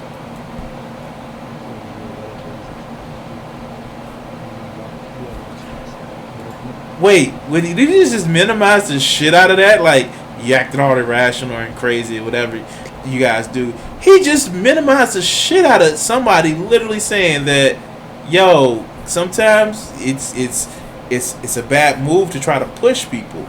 Like, he just minimized this shit. Like, really, dog? But let's continue.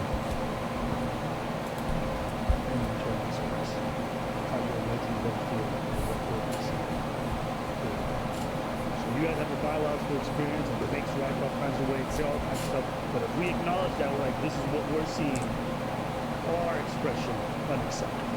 That to me is a little strange.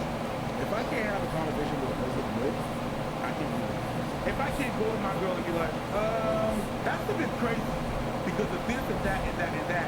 If I can't have that conversation, I cannot be with that person at all.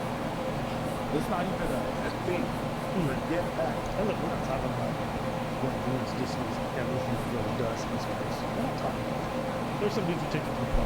There's a middle ground. There's the gaslighting aspect of it, right? Then there's the middle ground where sometimes y'all are actually acting crazy. And then there's other times where people don't ask any questions and everything just happens. But that's literally what the point of the Reels video was. Like, yo, sometimes, and they even acknowledge sometimes we do kind of like go through a thing, but you're dismissing that because you want to hammer on this point that, look at the bitches, they act crazy, even they admit it.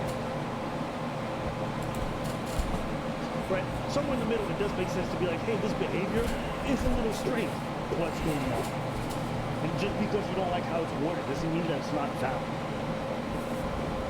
The same way, just because we don't like how you're behaving doesn't mean that you don't have a valid reason to behave that way. Right? So a little bit of understanding from both sides will all do us some good. I just wish these girls were more self-aware and realized how they sounded in that moment. But for them to sit at that table and say all this stuff and not realize how they sound, to me, I'm empathetic enough to understand that y'all are dealing with some things that I can't understand. I can understand. Never. You could never. You could try, but never. Not this way, but I could understand it. So Typically, people understand this. When we say that if you take it serious, you're gonna have PMS like symptoms. Yeah. Like, but you're never gonna understand. You're never gonna understand because you're not a woman. Can you give birth? Are you calling me crazy? Yeah. I'll show you crazy. Oh yeah, I'll jump off a cliff and I'll show you crazy. Yeah, and just when you think it's done, it's not. I'll park my car, throw away the car keys, and I'll rip your head off, and I'll. And see, this is where you fucking lose me. Like, this is the whole thing of, oh no, at this point, this motherfucker is no, women just be crazy. Like, dude, this shit doesn't make sense. The fucking fact that you're acting like this, dog, it doesn't. And it's just like, it's literally somebody who, like, and I'm gonna probably do other videos depending on what's in the whole thing, but like, this whole thing just like, oh god, it's like, you say you have empathy, but you immediately go into fucking talking about how, oh no, bitches still be crazy. Like, for real, dog, that's not empathy. That's, you just needed an excuse to say, yeah, this is a problem, and now I'm just gonna talk more about how bitches just be crazy. But anyway, I'm done with this. Let's go on to the next torture session.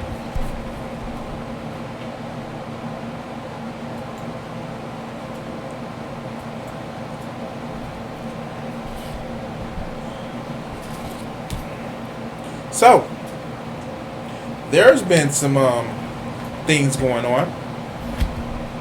if you're a political junkie, you watch news. You actually can watch a lot of news on either the left or right, or the move towards the center, and that's always fucking awesome because like so many people claim that they're on the center, but they're on the center for all different sorts of fucking reasons.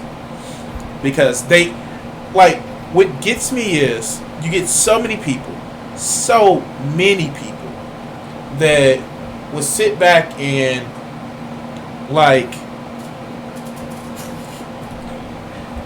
say that they're not a Democrat or they're not a Republican, and the reason why they say that is because they're mad about different parts of the establishment. And I understand about being mad about certain parts of the establishment. Fuck, I'm fucking YouTube with it, like, deals with this shit. Like I'm mad at the establishment. Sorry, I hit the mic. I'd be mad at the establishment too. Like,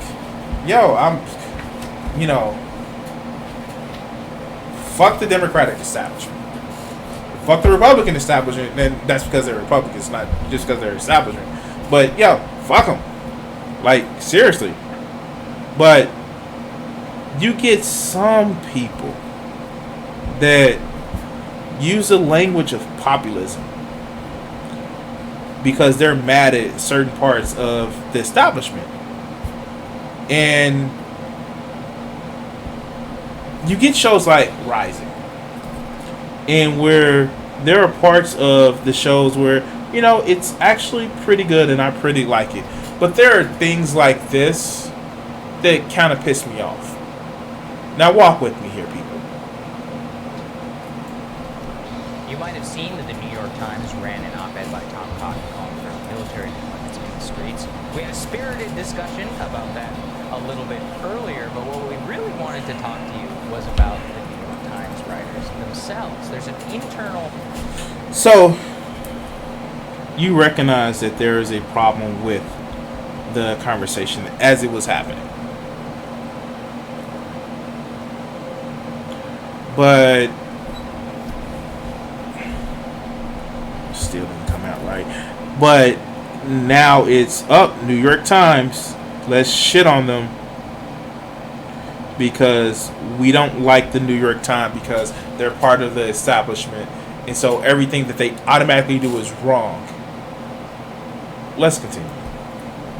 Revolt within the paper of record by its own staff. Let's throw the tweet up there on the screen. You can see that many of them are tweeting, quote, "Running this puts black New York Times staffers in danger." And there's been an all-out revolt against the op-ed page on social media. I wanted to highlight this for people because I think it is the height of privilege in order to make it about themselves. Because if they had said, "Running this puts black Americans in danger," I don't agree with that whatsoever. I think it's ludicrous. Okay, so let's kind of talk about this. And so Sagar is a right winger. Crystal Ball is a left wing progressive. They're both populists. They had a book that came out and it was talking about populism and the new rise of the left and the right. Now, here's the great thing about that. That's cool. That's a cool messaging. That, populism is a thing, and, the establishment should actually be careful because people are getting fucking fed up. But the moment you try to use it as, well, we should be okay with people like, I don't know, Tucker Carlson, who literally is a white nationalist. Like, he's nothing but a right nationalist. And he says that immigrants are dirty and they coming from dirty countries and all that other good shit. The minute you normalize that shit is the minute that we have a fucking problem. Now, Tucker Carlson, he's not really a populist. He's just trying to use the anger that is happening in the world to push his agenda and push the agenda of, well, you don't like what's happening in Washington. It's because Washington is they're putting the wrong people in charge, and so you shouldn't like it because, you know, Washington, like, literally, you have hear him say, like, you've heard him say things like, well, just the wrong people are coming into our country. And who's letting them into the country? Well, Washington is letting them into the country. And you get these things where it's like, yeah, he does this populism shit.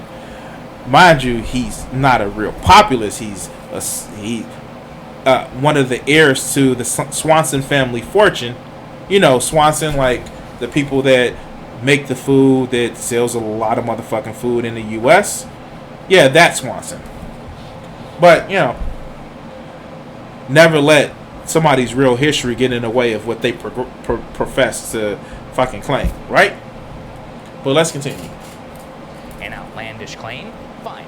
But saying that it targets our staffers as if, like, trying to frame the debate around that, and then, again, it's an opinion page. They published an opinion 2 months ago by the Taliban saying we are the Taliban and this is what we want. They publish opinions by Putin, and people call them out for it all the fucking time.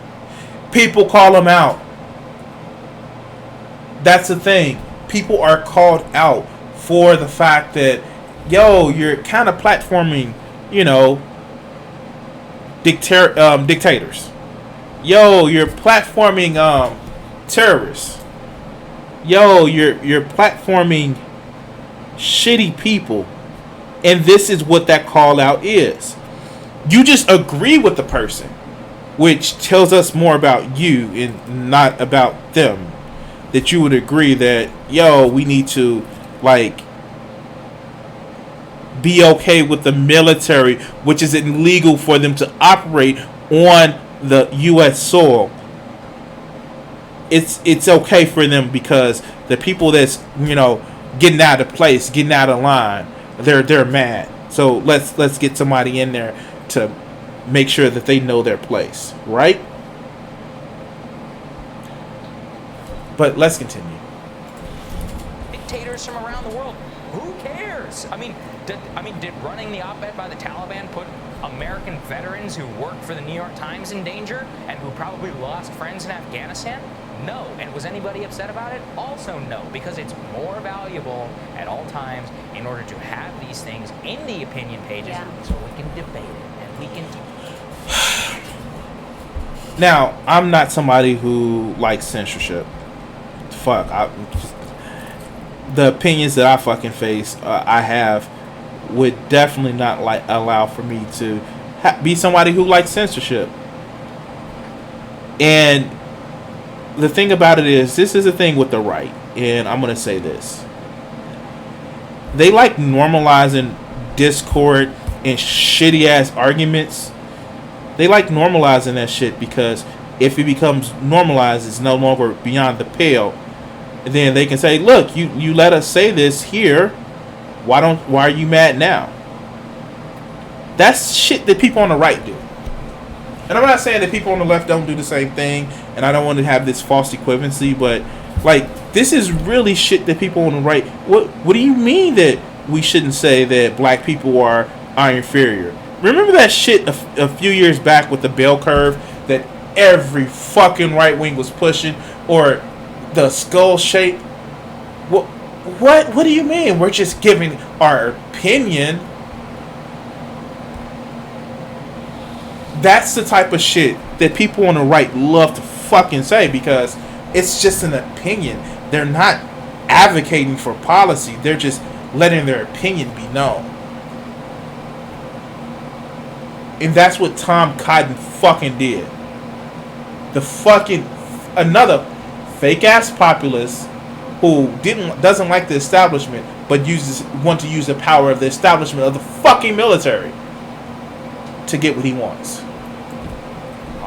That's obviously what we believe on this show. Yes. Even when it's uncomfortable, even when it's fraught. And look, you all know my view on Senator Cotton's view here, and I think that the op-ed had some sort of propagandistic, sleight of hand types of cherry picking of the facts.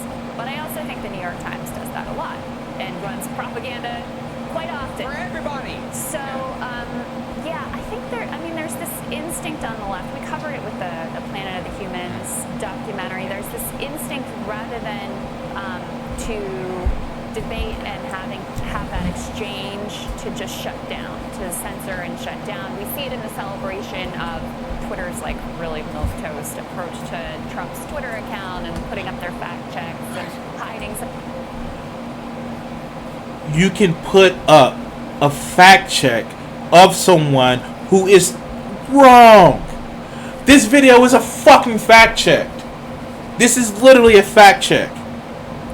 And the fact that they said something about it is not a detriment to the motherfucking free press.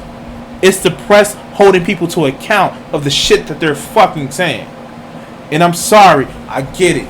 Your business model is, hey, we're different. We're outside of the normal mainstream media. And that's your fucking business model. I totally fucking get it.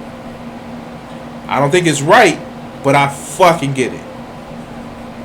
And you would do anything, any fucking thing to prove that narrative of, oh, we're outside of the normal business model. So we're right because we let, quote unquote, both sides say what they need. And you know what? Or what they want. And you know what? To some extent, that is fucking noble. But you're not doing it because it's noble. You're doing it because you have a fucking profit model, a motive, with doing it. But let's continue. Some of the tweets and those, like we see a celebration of that desire to take his account wholly offline. And my challenge to you would be like, look, you don't like Senator Cotton. I'm not a fan either. I'm certainly not a fan of his perspective on this issue whatsoever. But what about when they come for you? What about when you have an opinion that is uncomfortable, unpopular, that is heterodox, that, you know, this sort of neoliberal approach would condemn? What about that perspective? And so when you get into this business of just shut it down altogether, so look, may not like it, I don't particularly like it, but he's a United States senator. Exactly. And he is articulating... And it was retweeted by the president. He's articulating a view that has been laid out by the president, that is held by, you know, plenty of American citizens. And so to try... You know, it was a view that was held by a lot of American citizens. Women shouldn't vote. That was a view held by a lot of American citizens. Oh, you know what? Another view: slavery was good. That was held by so many other citizens that they decided to motherfucking, you know, go to war over the shit. What is that? Appeal to authority? Or no, appeal to ad populum? Is that what you really want to actually say and really want to actually do? That because it's popular, because, you know, we have, you know, some people saying that something is okay, that, you know, hey. And it's actually a fucking shame that we do have enough people in this fucking country. And I did a video about it yesterday, and you can actually go in. It's like only a 10-minute video where there are certain people that feel that they are so far above other classes of people, but they're in the same boat, and they live under the whole thing of, hey, they live under the thing of, I'm better because this makes me better, but you're in the same material conditions as I'm in. But let's continue. To shut that down, I just think it's fundamentally, I think it's the wrong approach. I think it's counterproductive also because it creates a whole nother story about this exact article. It creates a backlash from the right where there's this sense of, you know, we're under siege, we're under threat, we're not even allowed. So, I don't give a fuck about a backlash from the right. I really don't give a fuck. And I will say this again. I will say that your opinion, whatever it is, cool. Put that shit out there. We've been seeing with the Black Lives Matter movement that, yeah, fucking racists really want to say what they really want to say. And that's great. Now, just because you have a ability and a quote unquote right to say something, does that mean that you have that right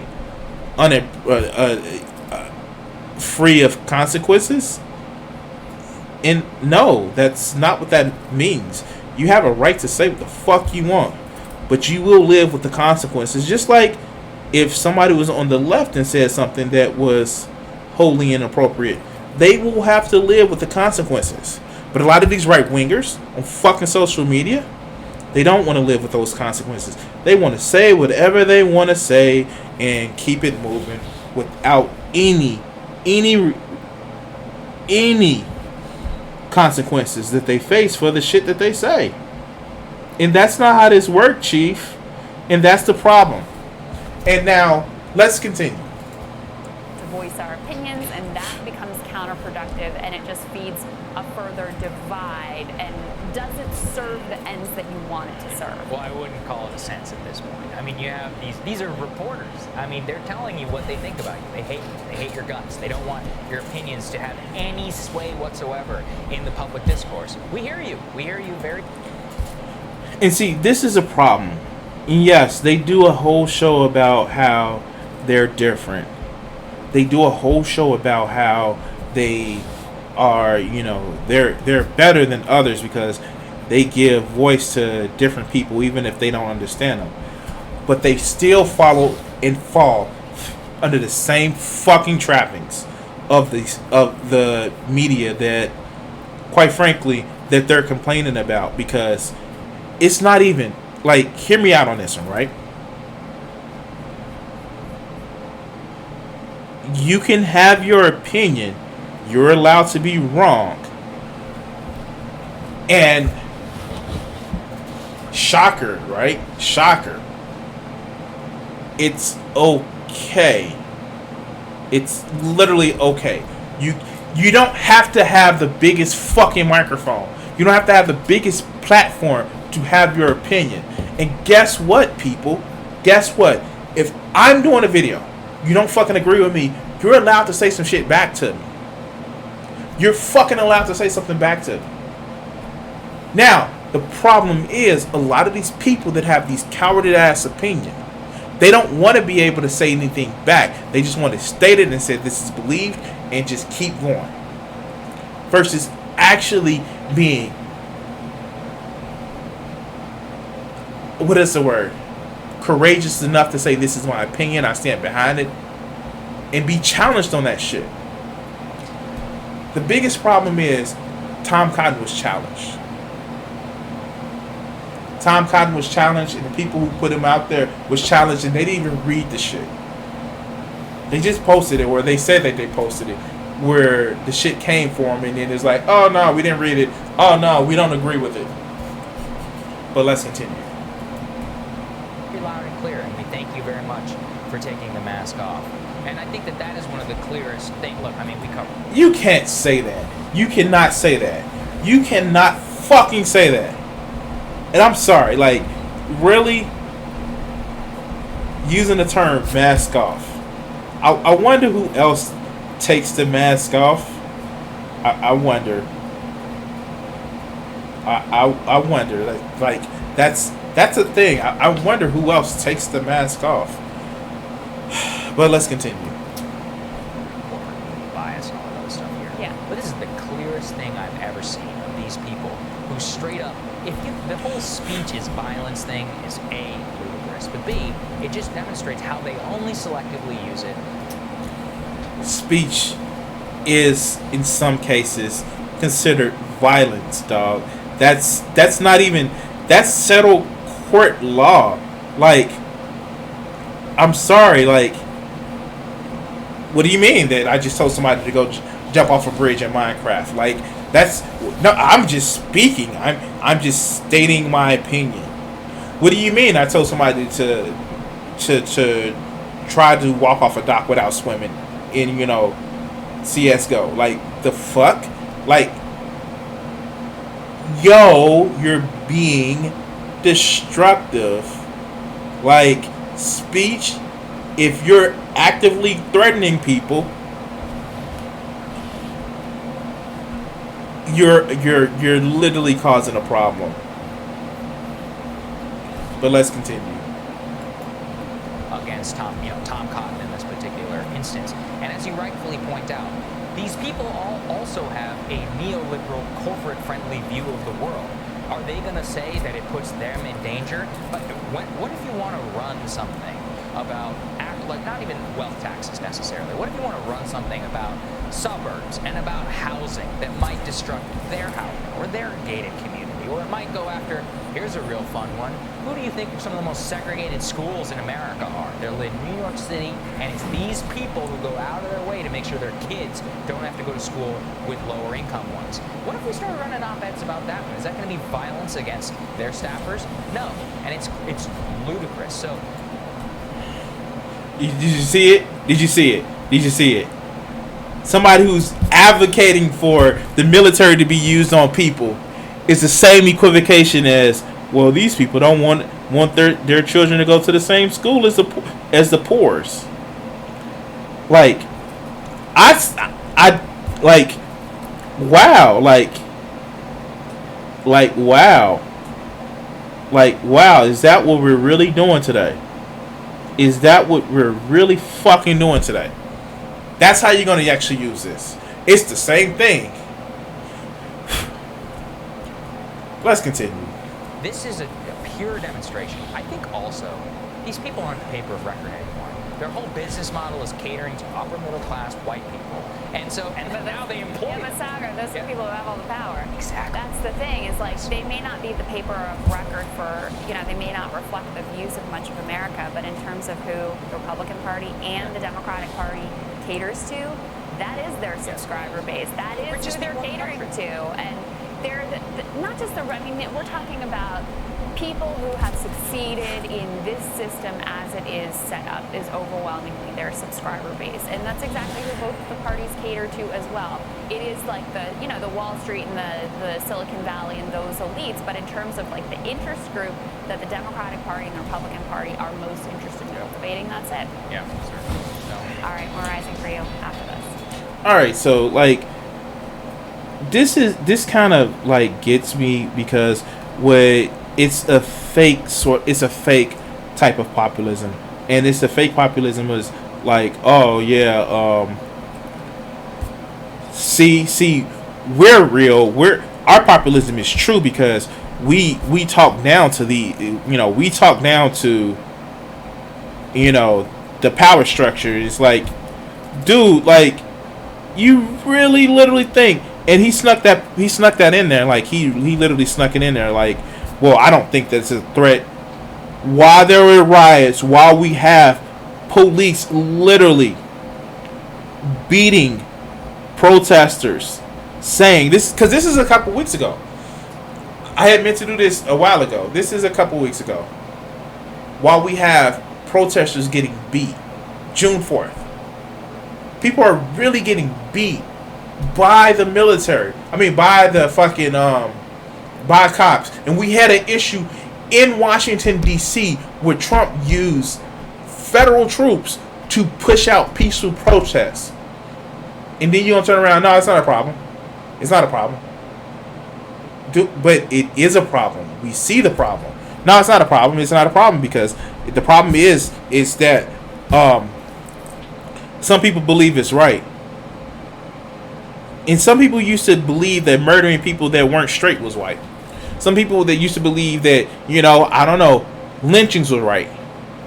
Some people used to believe that, I don't know, let's just hit a little bit home. Women shouldn't vote. They shouldn't run for office. Some people used to believe that, I don't know, the people in different parts of the British colony, they were savages. They need to be ruled. People used to believe that shit.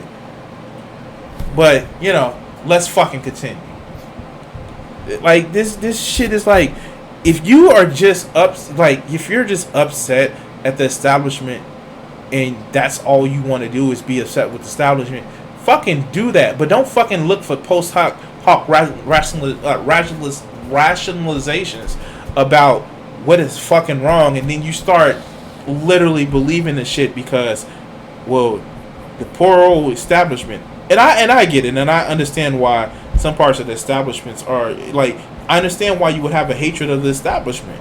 I get it, especially Crystal Ball, especially what happened with her race and what people allowed to happen in that race because she wouldn't toe the party line. So I get it, but again, at some point you got to be like, okay, yeah, I don't like the establishment, but I'm supporting fucking fascists. But let's go. What's next? All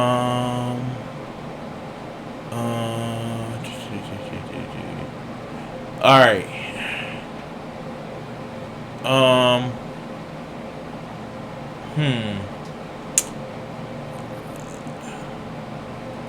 Let's do this one.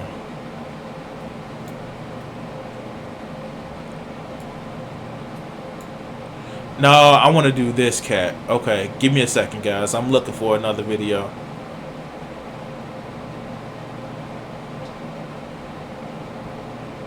Yeah. Alright. You guys can actually see some of the fucking videos I have.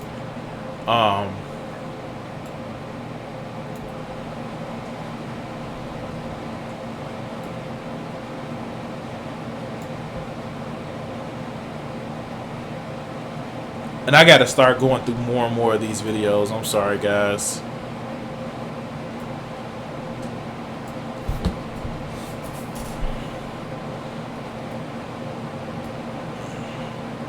I'm so glad I got a lot of these videos done with, though. Yeah, video number 5. All right, cool. Let's go.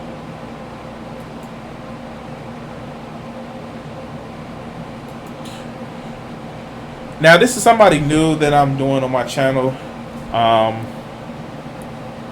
I saw this cat, and it's just like, surprisingly, I saw this cat on, I think it was, it was just somebody that I saw that was responding to him. And I was like, okay, yeah, this cat is, yeah, this cat has some things he needs to work out. So, let's go ahead and work on this, and as you can see, I'm actually going to start coloring. And let me actually, I'm not going to do the same color scheme as she is, just out of the whole thing of me working to, like, just try to give a little bit of a different picture. It's actually fucking awesome in the yellow and the green and the other good shit, but, like, I don't know if I have that green color. But our fucking skin is awesome. So let's work on this. Before I begin today's video, if you want one of these beautiful flags that are behind me, prefab or custom made, go to my friends over at BHE Designs. A link for them will be in the description box, so check them on out, order what you want, and tell them that ABL sent you.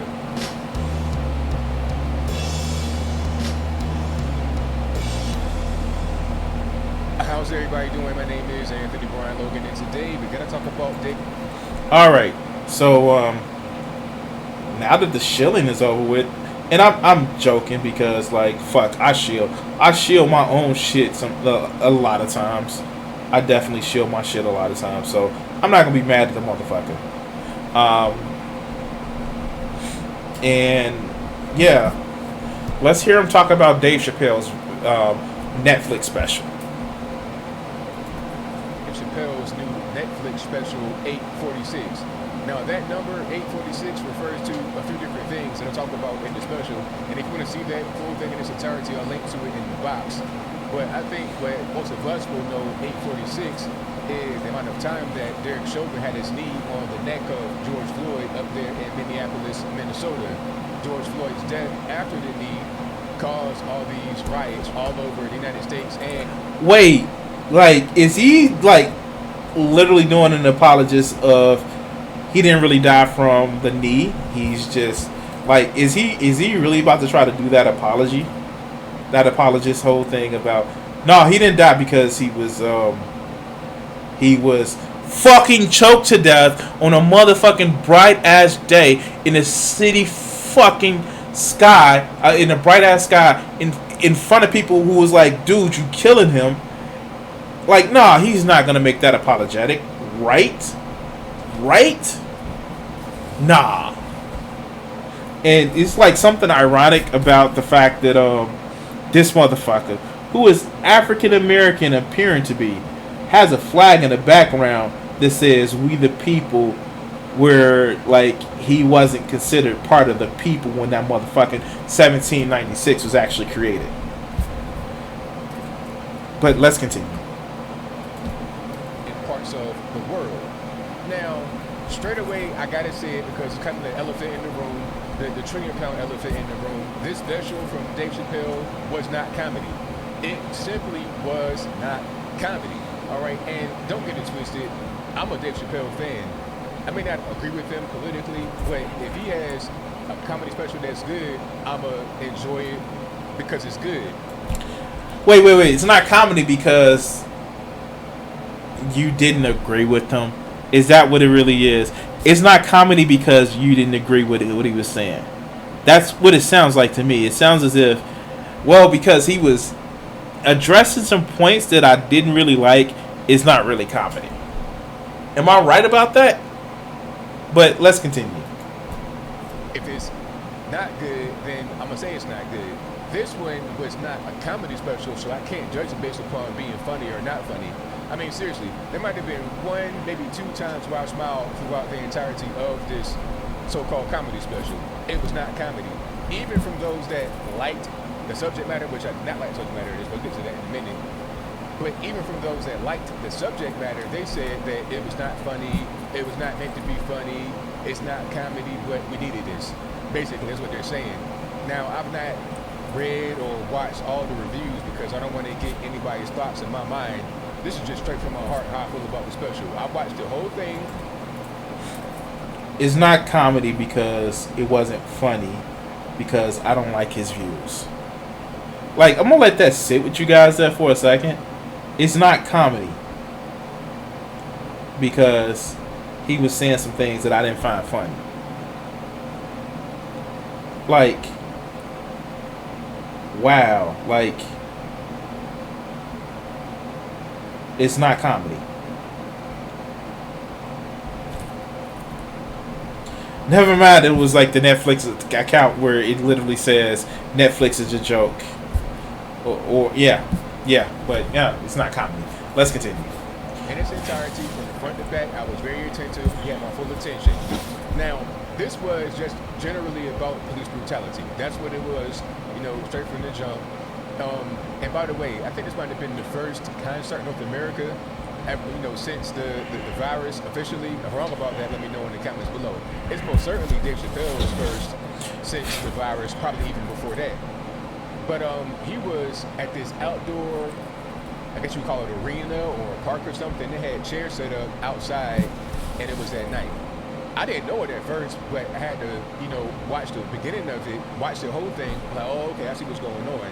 Because you see clips floating around, it's kind of hard to tell that it's outside because you're not thinking that, but it was outside. And once you're watching it, you're seeing like little butterflies or bats on it, what they were flying around, So you got to be the dumbest motherfucker that not know what a moth is. You either that or you've never been outside at night. You got to be the dumbest motherfucker. But you're a right winger, so of course you're dumb. And you have the "We the People" in 1976 when you weren't considered part of the people. Like, for real, dog. For real. I don't get it. I don't fucking get it. Please, somebody tell me. Somebody help me. Somebody help me understand where this motherfucker thinks. Like, what does he think? Like, okay, let's continue. It was outside. So everybody got on like Dave Chappelle masks. They have on black masks with the Chappelle logo on the front of it. But Chappelle did not have on the mask. He was kind of far away from the crowd. But they were able to hear him. He was able to have the show. Now, he started off kind of rocky. Wow, it's almost as if we created machines to fucking allow us to hear people even though that they're outside and far away.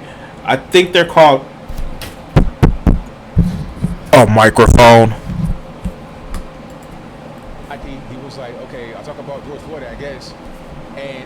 little bit and kind of putzing around, he got to George Floyd. This is where things kind of went off the rails, and they did not get back on the rails, and it never became a comedy special. Whoa, what the? You really think that Dave Chappelle went and did some fucking stand-up without knowing what he was going to talk about? And you're a Dave Chappelle fan. I'm going to let that sink in there for a second. You really think Dave Chappelle, somebody who is averse in a lot of controversies, did a comedy special and didn't know what he was going to talk about? What is it?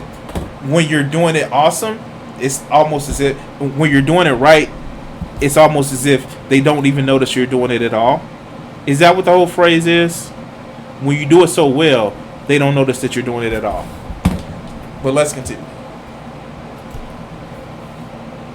And by the way, I think even Dave Chappelle acknowledged this. In the description box of the actual YouTube video, there is message from Dave that says, sorry for putting this all unrefined, but basically I got to put it out. You know, so it was not a refined set. He knows that it probably wasn't really good. He just wanted to get it out there because of the message. But it, okay. So let's do this. Open a new tab. We're gonna actually do this. You guys can see the horrible debauchery that I actually watch. And 846 Dave Chappelle. We're gonna look and we're gonna see how many views it was. 25 million views. Oh my god. Yeah, sure. He didn't put it out because he knew it was unrefined. Let's continue. Anyway, he's talking about George Floyd, and then he went into this whole emotional tirade about 8 minutes and 46 seconds. He had his knee on his neck, and there was no joke there. There was no punchline. He was just talking about how, you know. Is this dude a fan of Dave Chappelle's? Like I don't know, because that's literally Dave Chappelle's style. He goes in emotional tirades, dog. Like, and I'm not trying to be the fan gatekeeper or some shit like that, but like, that's literally Dave Chappelle's style. He is emotional and he goes over shit. Like what? Like, for real? Like, dog. Like, at what point are you a Dave Chappelle fan? Like, I don't know. Let's go. Yeah. Atrocious. This was ridiculous, and this is what we got to talk about all the time. And police brutality, and it was all kind of stuff like that. And then he went to talk about other people. He brought up Trayvon Martin. Also, Trayvon Martin did not get killed by a cop. He got killed by a guy that looked kind of sort of white, who was not actually white, and George Zimmerman. So I guess that counts. It counts because he was a neighborhood patrol officer, and people treated him as if he was literally acting as if he was a fucking cop. Like, literally. Like, we know this. We know what happened. And, dude, we know what happened. Stop it. Stop it. And then he was talking about other people. I think he talked about Samir Rice and what's the guy's name? Crawford up there in Ohio, where the show was at and where Dave Chappelle lives. He was just talking about a lot of black victims of police brutality. Yeah. No shit, Sherlock. I wonder why would he mention that in a moment such as this? Like, for real? For real, Sherlock. Let's continue. And how this causes them to go into a rage. One part where I felt it got kind of dangerous when he was trying to, like, say this is okay. He didn't say it was okay. Don't get that twisted. He was kind of like, what? It's almost as if he was saying, like, he understands why people are pissed. But let's continue. trying to give an explanation why you would have Michael Xavier Johnson out there in Dallas, Texas, killing those police officers, okay, and the other guy in Baton Rouge that killed the officer or officers. You know, he was basically trying to say, since we're under siege and we're downtrodden and depressed, that's why we go out here and we go postal, do things we shouldn't be doing. At one part, he started talking about Chris Dorner. Now, keep in mind, and if you guys haven't seen it, fuck you. It's been out for like ever. Like, if you haven't seen it and you're watching this video, like, fuck you. I'm gonna be an asshole and spoil the shit. Now, what he literally said was, we have veterans, African American veterans, who literally have fought for the ideal of this country, and they are coming back and realizing that, yo, like, for real, like, this is, I didn't go to war for this shit, and you guys are treating us like we don't fucking matter. But we are the people who literally went to war to make sure that you have these rights, and we don't have any. Now, I would definitely be pissed if I was that person. If I was the people that had to fucking sacrifice for a country and being told that, no, it's not for you. Wait, what do you mean? No, it's not for you. You don't matter. That would piss me the fuck off. But let's continue. He was kind of like giving Chris Dorner a lot of excuses and passes.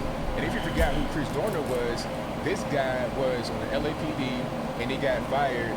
Dave Chappelle said that the reason why he got fired is because he filed a complaint against a white female co-worker for doing something improper on the job, and then as a result of that, he got fired. Now, that is why he got fired. He literally wrote a manifesto because he complained about the fact that a female partner that he had literally was abusing an African American. He got fired for the shit because he tried to stop the shit. And this is why when people say, oh, they're good cops, yes, and they end up getting fucked over. But let's hear what this motherfucker is trying to say. I don't know if they're true or false. I really don't know. But so why are you sitting there back and saying that, oh, it's not really true, when you don't fucking know? God, deliver me from these motherfuckers. Whatever the case may be, after that whole thing happened, he wrote a manifesto in which Dave Chappelle's name was in it. He said that he liked Dave Chappelle, said he was a genius. But anyway,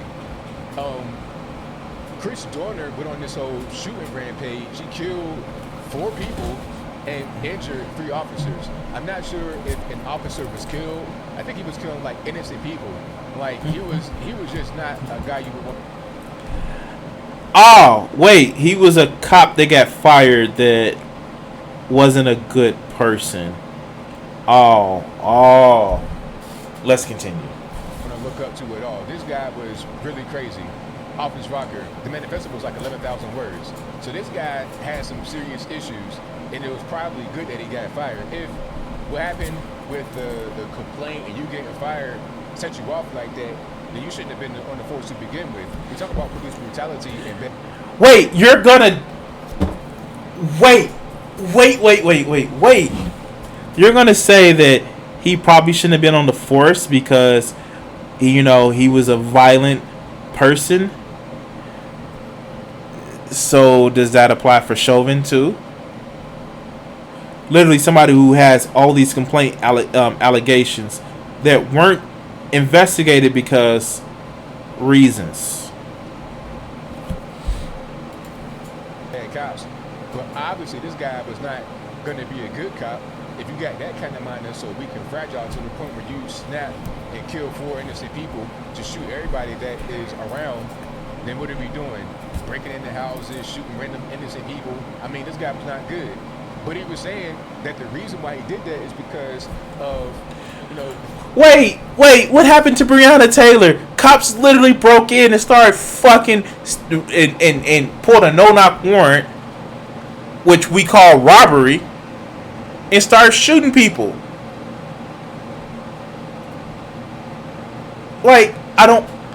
This shit doesn't make sense to me. and you mad because somebody was like, oh well, I'm gonna show him what. And I get it. Nobody wants fucking revenge. I don't want fucking revenge. I don't want people to say that you resolve shit by revenge. I fucking don't want that. But god damn it, let's continue. The fact that he got fired from the LAPD and the white female coworker that he told on allegedly and got fired as a result. He basically trying to blame her for that.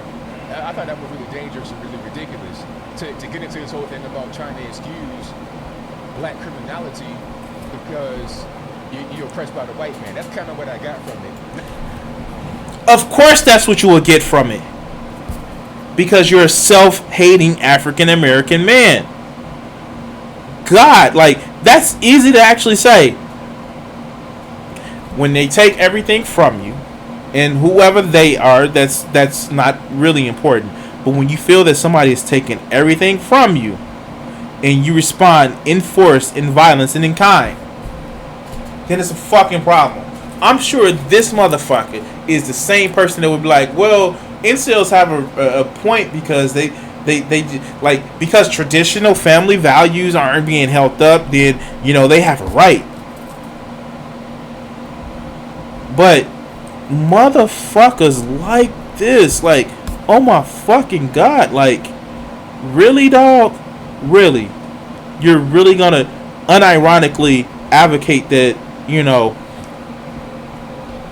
the guy was just overreacting because he stood up to a system of something that he believed in, and he fucking did this. But we're not talking about fucking Dorn. We're talking about what happened to fucking George Floyd. Let's continue. Not sure if that's what his goal was. Maybe he was trying to say, you know, we're driven to that. Whatever it is, I did not like it. And then it got into a point where he was disrespecting Candace Owens. I didn't like that at all. Called her, you know, the B word. She's a bitch. Candace Owens is a bitch. Yes, she is. She's a fucking bitch. She's a I would say she's a sellout or she's self-hating, but literally, Candace Owens is literally somebody who is self-promoting and self-fucking serving. She is. You know, she had a channel called that was very, very left-wing, but she flipped it when she wouldn't get traction. And now she's... This bitch, Candace Owens, said that Hitler did nothing wrong if he would have just kept it in Germany. Hold on, bitch. He was killing people in Germany. That's not a right thing to fucking do. But, you know, what do we expect, right? Then stanky this, stanky that. I didn't like that at all. And you probably don't like what he said was stanky. You know what? That's cool. I have a feeling that you're not a Dave Chappelle fan, because he literally had a joke in it was the Birdemic or something like that, where he was talking about how he pulls a joke out of the fishbowl and he makes a joke about kicking a bitch in the pussy, and he sets up the story and then he literally lends that as a punchline. And I'm sorry, God, like, it's this selective ass is not funny because I don't agree with it. Cool. We can say all these other right-wing comedians aren't really comedians. Steven Crowder, oh shit, it's not really comedy because I don't like what he says. Let's do that shit. Let's have that discussion.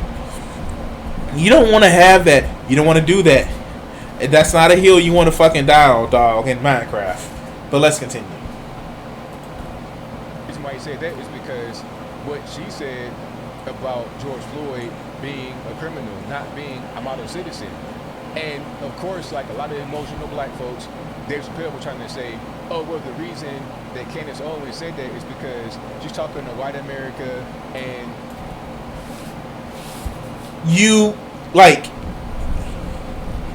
I'm pretty sure that Minnesota doesn't have the death penalty. And even if they did, you have to be tried for the death penalty. You don't just get summarily executed in the motherfucking street. And you know what? It's not just black folks that have that issue. I seen this whole post about if you're mad about George Floyd, you should be mad about this one other guy. And I honestly forgot his name. But the picture looked familiar. And I remember the fact that there was this one guy that got caught in a fucking deadly game of Simon Says by a cop. You know what really stuck out with me? He running his gun, killing is my business, or I live to kill or some shit. Cops have too much motherfucking power. And the good ones, when they fucking try to tell on the bad ones, they get drummed out the force. Like, I don't know, a California cop that ends up turning this shit back on themselves. Let's continue. She wants them to think that it's okay that he died or he got killed, whatever you want to believe, because of this criminal. No, he got killed. God, you a fucking. Ooh. Let me do it. Nope, don't want to do that. Let me do it. Open a new tab. Let's do it. Say that for later. Let's look up some animals of what he could actually be. Let's see. Aww.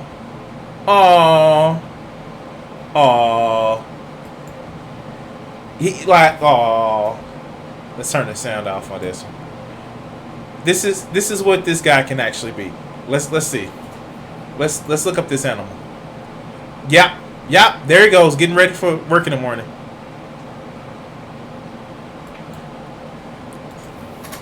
But let's continue. Nobody says that. She didn't say that. She said explicitly in her video that she's not saying that. All she was saying is that we should not uplift him to the point of being some kind of martyr. And I'm also saying in my video that you're not a martyr. I mean that you're not a rodent mammal. Maybe another mammal, but not a rodent mammal. Even though I'm just throwing up a picture of it. Yeah. But let's continue.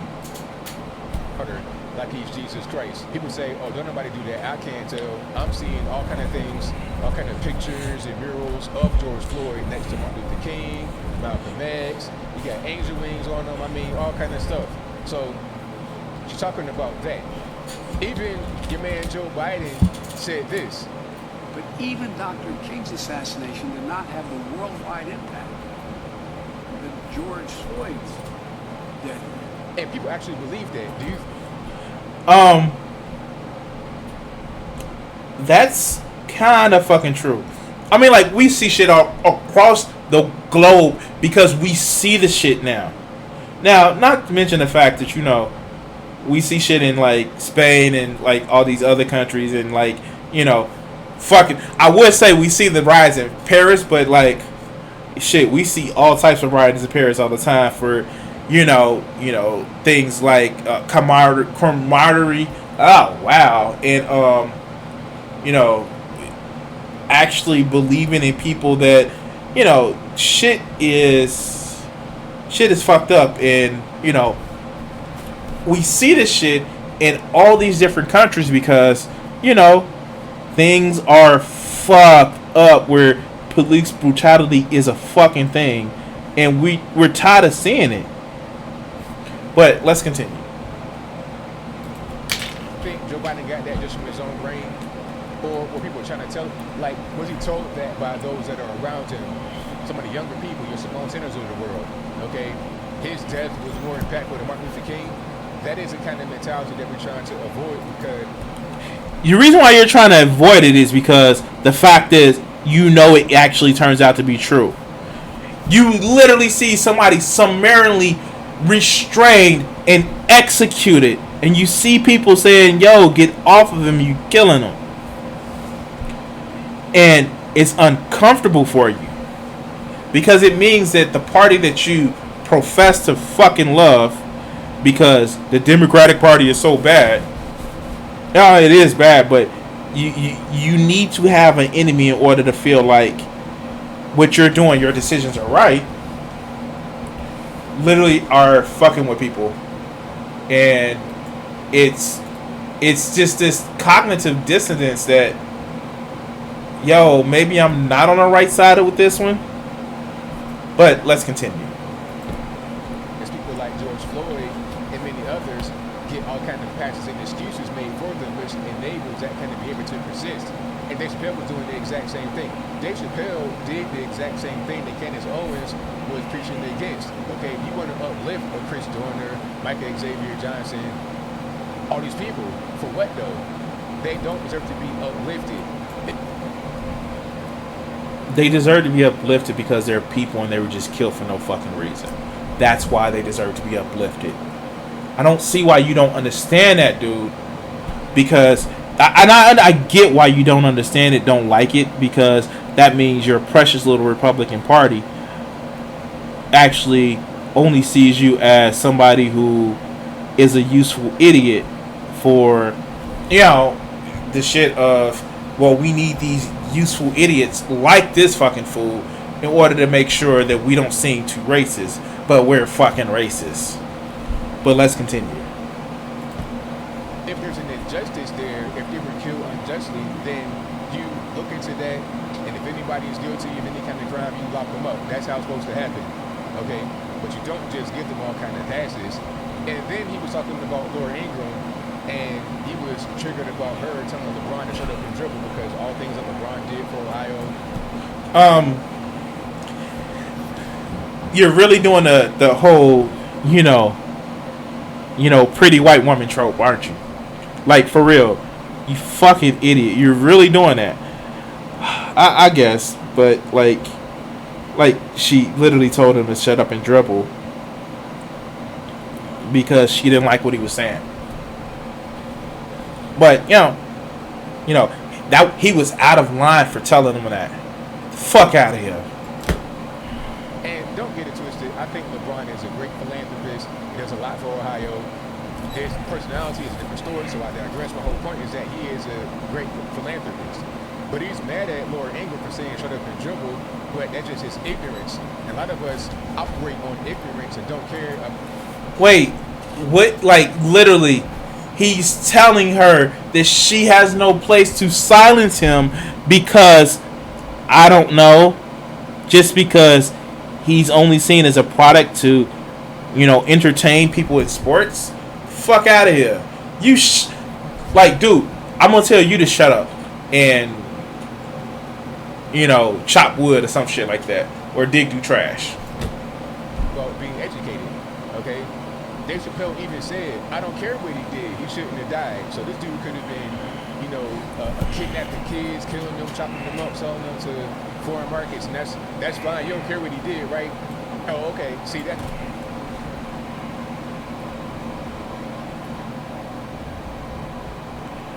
This motherfucker really, did he really just go there? Did he really just go there?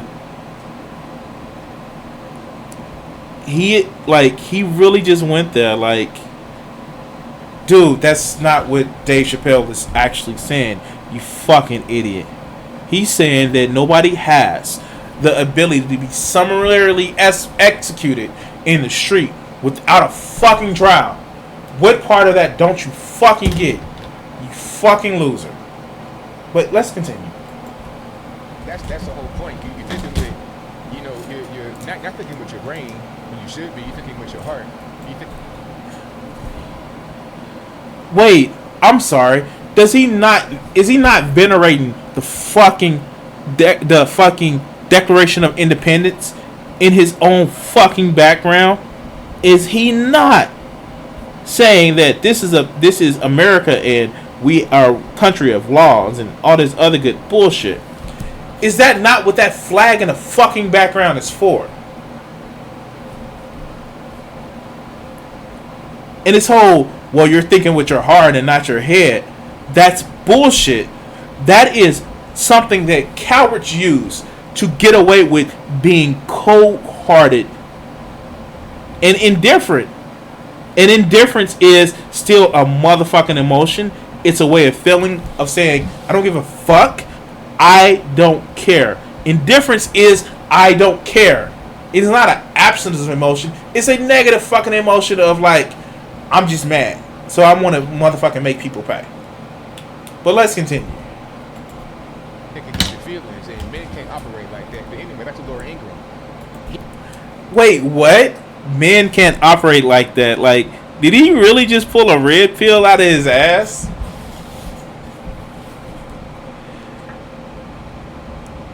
And these are the same type of motherfuckers. They be like, men get hurt in child support and family law because what? Well, because reasons. Cool. Did you spend more time with the kid? Well, no, that was a woman's job. Did you emotionally try to bond with the kid? Well, I did some help. But because reasons, right? Because fucking reasons. But let's continue. He's mad at her for saying shut up and dribble, but he doesn't know that she has a book called Shut Up and Dance. If I'm not mistaken, if wrong, let me know in the comments. And her whole thing over her career, since the book came out, or even before then, was to tell different celebrities to shut up and do X, Y, and Z because anybody trying to hear your opinion. Isn't that the equivalent to what you said, Dave Chappelle, about anybody trying to hear from Ja Rule right now at a time like this? Isn't that what you said? Didn't you say that in this very special? You see, when you get your feelings caught up in the thing, you're not thinking clearly or logically, you get discombobulated. You contradict yourself. You say... So, I love the little equivocation that he just fucking did there. And let me fucking explain, you fucking loser ass motherfucker. What Dave Chappelle was saying in that whole little spillage that he actually says, he is not saying specifically that nobody needs to hear directly from Dave Chappelle at any fucking time. That is not what he was saying. He is not fucking saying that, hey, you know, I'm going to be quiet just to be quiet and just, you know, let shit play out as it should play out. He is literally saying that just like you don't speak for all black people, and thank God, Dave Chappelle doesn't.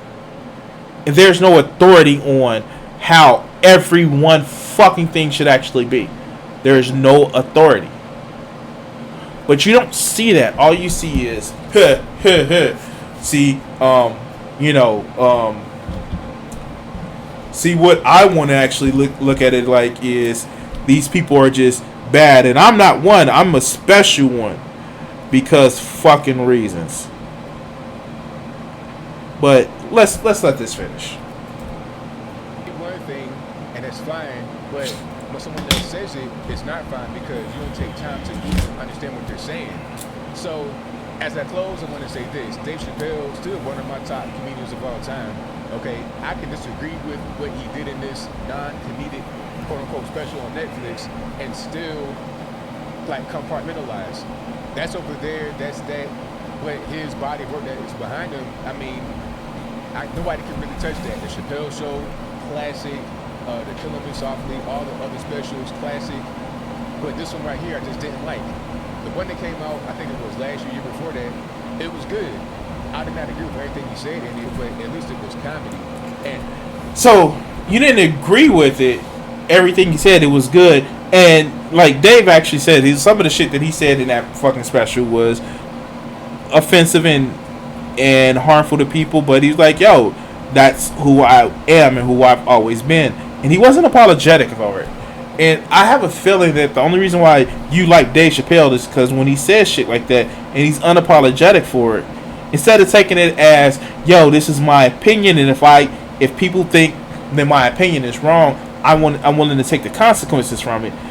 No, I don't think you really understand that's the part of Dave Chappelle's comedy that makes it fucking powerful. He said the thing that people aren't gonna like, so haha, yeah, that's funny. Like, that's literally where I get this whole idea of you being a Dave Chappelle fan from. He said the thing that, I think that is true, so, and it triggers the libs. But let's continue. I support right to say anything he wants. He can do this. I don't have to agree with anything he said, and that's fine. And I still say he has a right to say it. I have a right to say what I say about what he did. He has the right to put it out there. That's totally fine. But I feel like I need to say something about the irresponsibility that was in it, you know, trying to uplift the criminals that give him a pass. I don't like that, okay?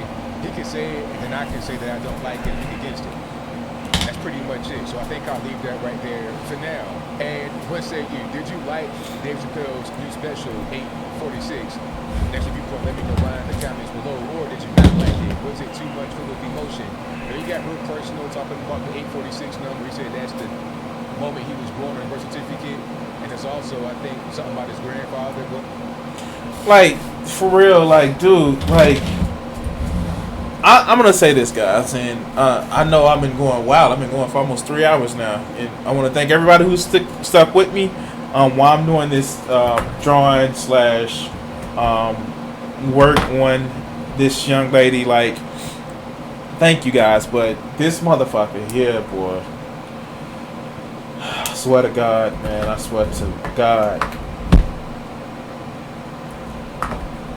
it's like these guys literally they can't comprehend that, you know, maybe just maybe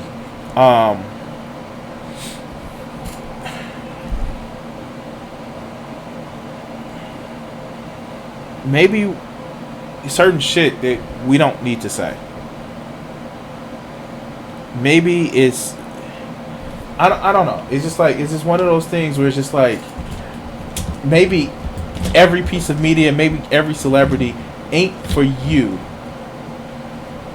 And instead of saying, okay, this is not, you know, my type of thing, you bitch and moan and complain that why won't they cater to me? Why won't they do what I want them to do? And it's just sad. It's fucking sad. And instead of like saying, okay, I'm gonna leave this celebrity in their, you know, in a place where they're not for me, that's cool. No! Do it. Say it like I want it said. Be who I want you to be and don't complain about it.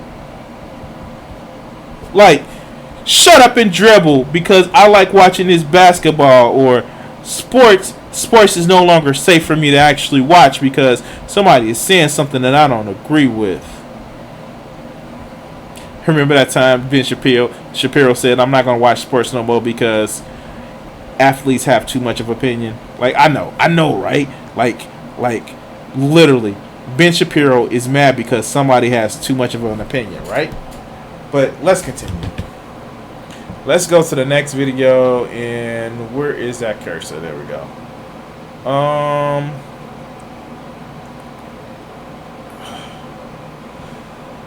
Let's go to this fool. God, sometimes I freaking hate conservative African American people.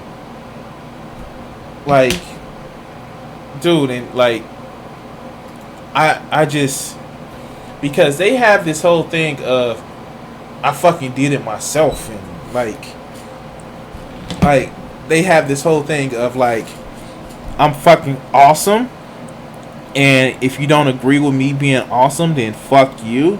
You're just, you know, this bad, you know, representation of us. And like dude, no, like that, I'm not the bad representation of what's going on here. You are. Like, I'm not the one that's being you. Like, you are being you. Like, I didn't have you be this incessive asshole. But, you know, like what do you want to do? Because you don't really want to fucking silence them, but they're just, oh God. Let's go. Hope you all are doing well on a Sunday. First and foremost, thanks to all of you guys for your support. If people seem to be in love with the band's new single, which is out. Those that don't know, it's called The Great Equalizer. By my band backwards, BACKWRDZ. As the time I shot this video, it's live on pretty much every major digital platform except iTunes and Apple. So, sorry about that. They always lag their feed. But you can go listen to it, of course, on backwards. All right. So, of course, he's shilling. And by the way, I'm shilling too because I'm doing art while I'm doing this. So, let's continue. YouTube and so forth. If you don't have any of the other platforms. But thanks for the support, you guys. Very supportive. And I appreciate that. This video, I wanted to sort of discuss some of the odd things that are happening. Not odd things. Well, they are odd, but more so the future of entertainment, art, and pretty much things that people digest on a daily basis. Okay, cool. I get that. That's fucking awesome. And like, yeah, cool. We all want to talk about entertainment. Yay, woohoo, let's go. No matter what it is, like when you get off of work, you wind down. No matter what it is that you choose to do, gaming, it just. I don't think it's going to be better on the other side of this. I've long said that, and that's really more so talking about from a political and economic perspective. But when it comes to the cultural perspective. Wait, I'm sorry. You lost me there for a second, guy. Because it sounds as if, like, there is this whole thing that you're trying to put out there that for some reason, you know, art isn't, like, gonna be the same. And how so? Like, when if, like, I'm sorry, what? Let's listen to more and see exactly what you mean. Art, entertainment, and so forth is going to be unbearable. I have covered endless comic books, comic book material, comic book related. Wait. Art is going to be unbearable? To who? Like, to when? To what? What is art unbearable? Like, I don't, like, wait, what? Like, how is art going to be unbearable? Because, let's hear him. And how bad it has been over the course of the last years. Whether it be through the tokenization, through the signaling, through the lazy writing, through the everybody's using the books to be political in the sense of. You know what's funny? Whenever I hear people say comic books was never political, and it's just like, are you sure that's the hill that you want to fucking die on? Like, I get it. Like, you, like, that's like asking a fish, like, how's the water? I get it. Like, dude, like, come on. Like, you have to know that comic books are nothing but political. That's like Captain America. Ooh. Superman fighting the fucking Nazis. Although I think you would be okay with, like, the Nazis winning that one because, like, you're a right winger. But let's continue. They use the characters to project their personal perspective, political perspective, so you can guess the writer's political perspective by just reading. That's called being a fucking writer, dog. Like, did I miss that? Like, it's called being a fucking writer. Like, writers have been doing that since they've been writing. The fuck, like, even if you go to the religious texts, they are doing it to promote their opinion. Like, that's the nature of this shit. Like, I don't, like, maybe it's just me, but like, dude, it's just like, this is what I hate about some of these guys. It's only political when they don't agree with it. When it's something that they agree with, what do you mean I'm being political? Like, I can tell you right now, like, the fact that he has Marvel and DC Comics in his fucking background. He has watched some political shit. Like, for real. He has read some political shit. You get literally all of these people that have all of these concerns, and like literally the story of X-Men is a story of an outsized group, be it the representation of African Americans being directly being Martin Luther King being exposed as Xavier, or Magneto as Malcolm X. Like, for real. Like, Magneto was a fucking victim of the fucking Holocaust.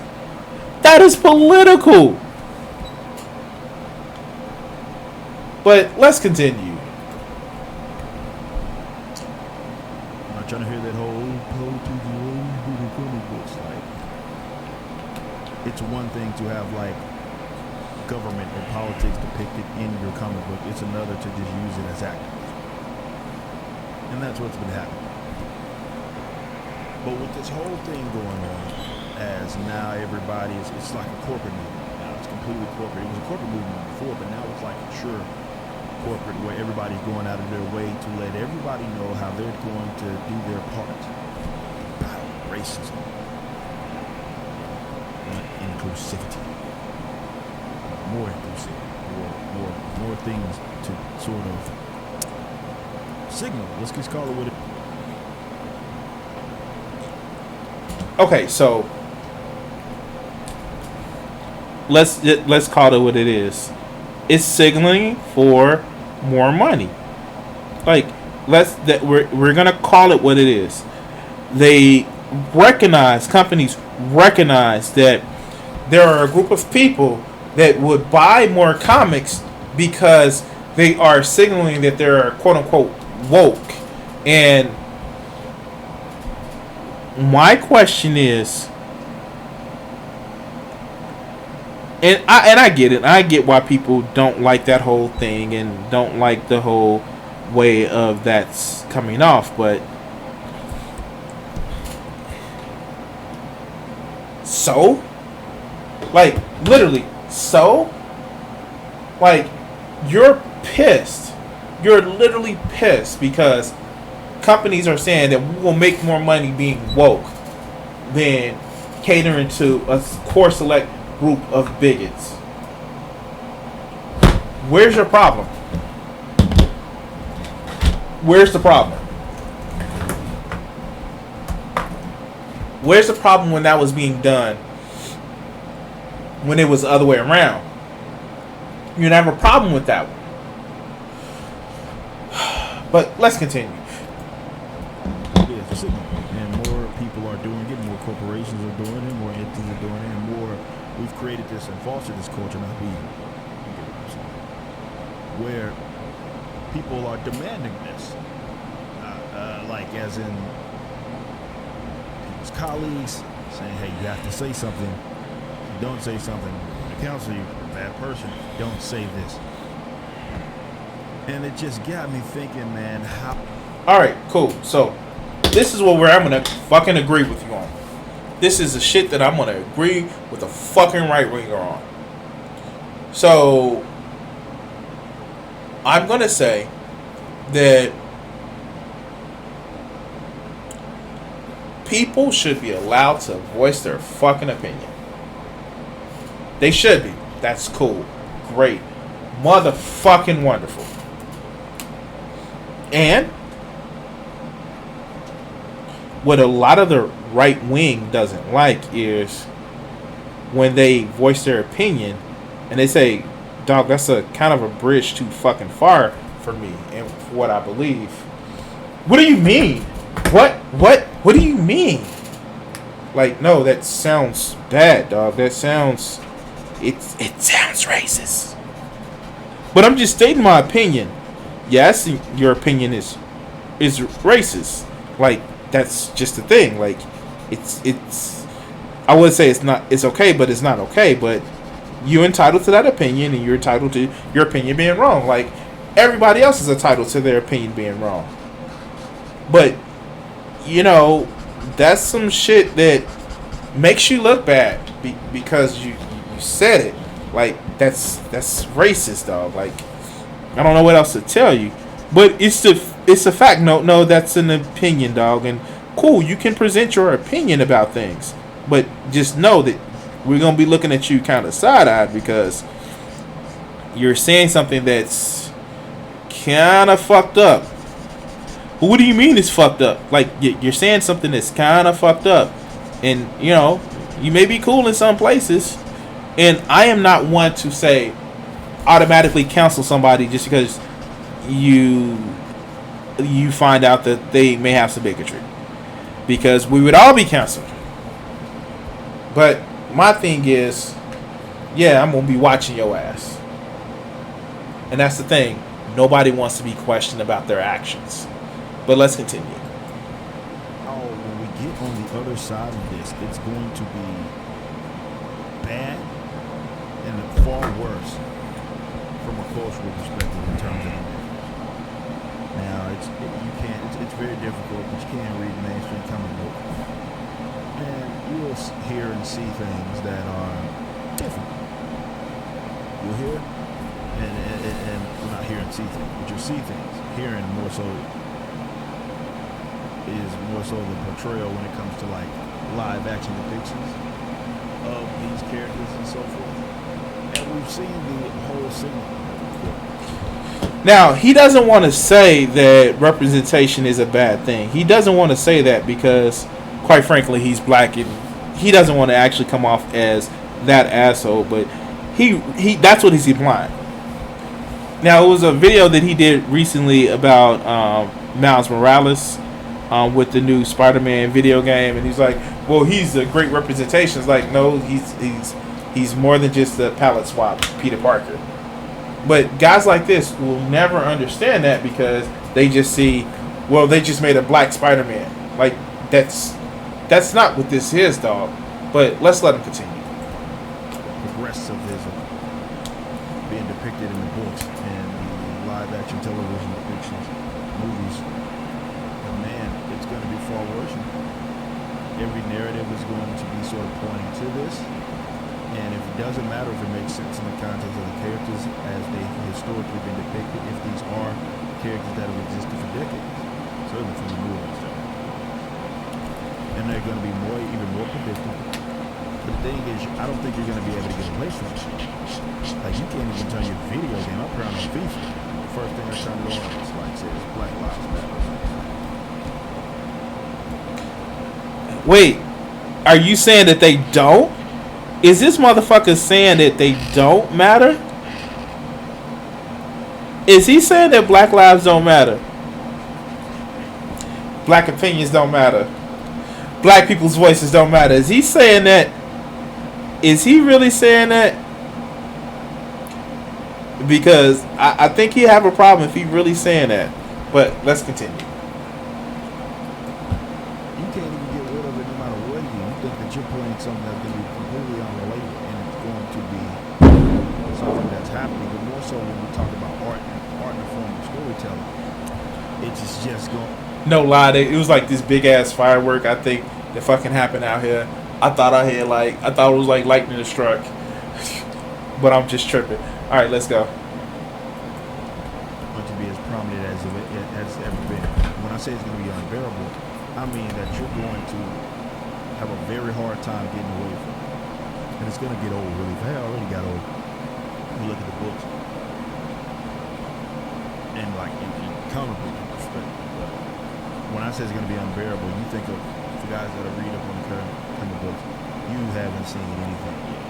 And it's so predictable because now everybody's an activist. They need, like, it was just corny, right? When we call it out, it was like, yeah, it's just corny, it's lousy, it's lazy.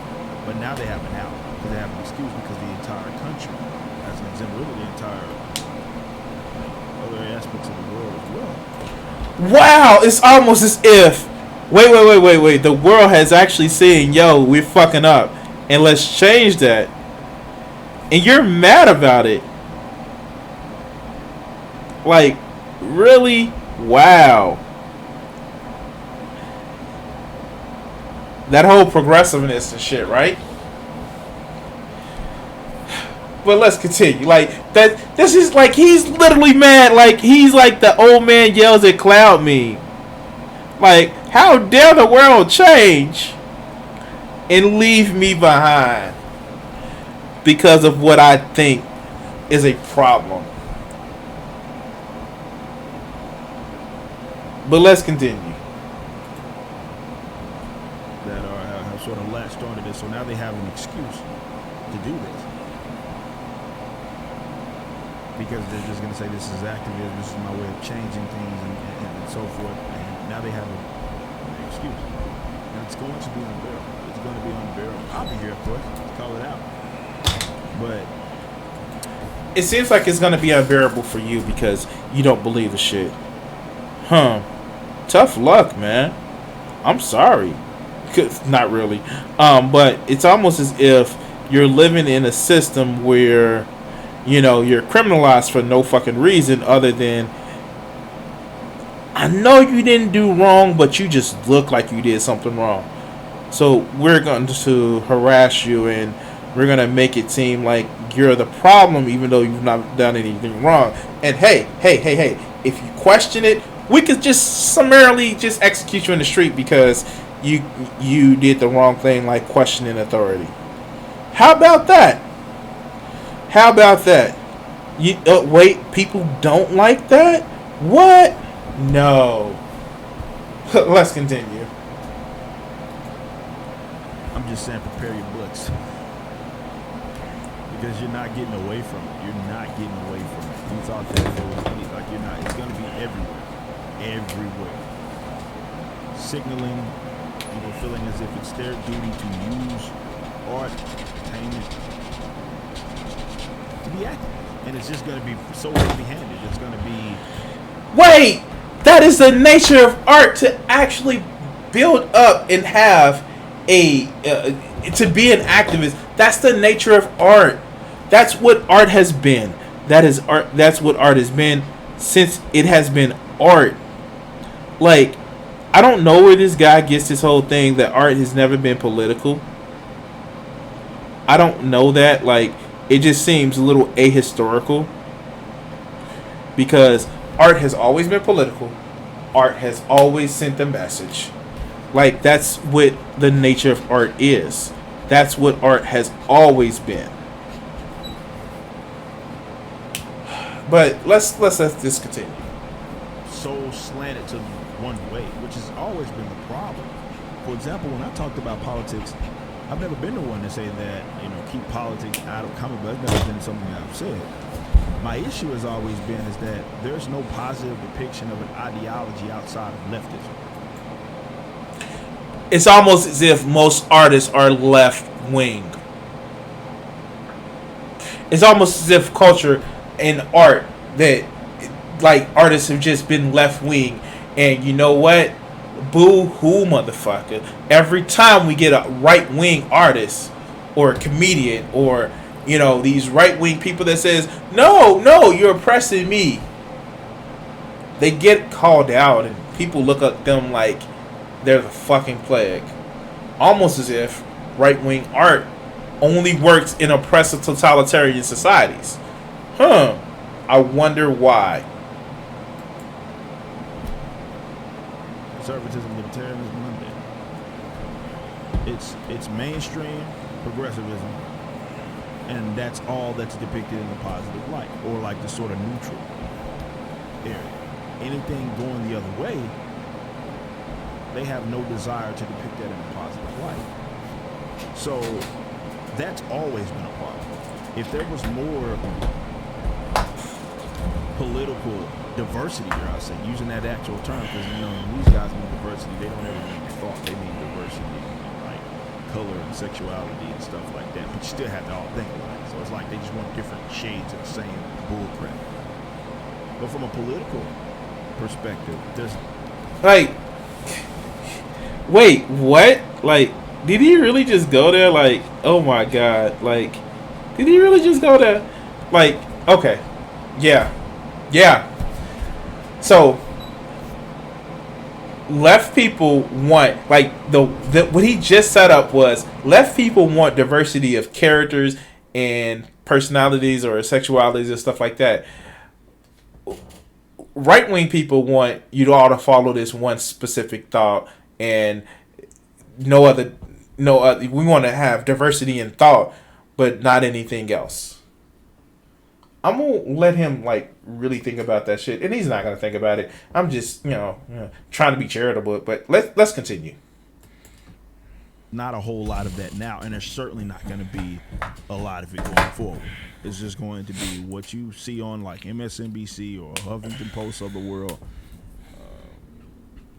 blue check mark. It's just going to be that, and it's going to be in the books, in the movies, in the entertainment. You can watch sports. It's just going to be all over the place. There's not, and anything that deviates from it, they're going to mislabel it. They're going to call it the worst thing in the world. They're going to call you. Do you need a safe space? Do you need a safe space? Safe space. He needs a safe space. Your ideas are so big and bad, but you need a safe space. Your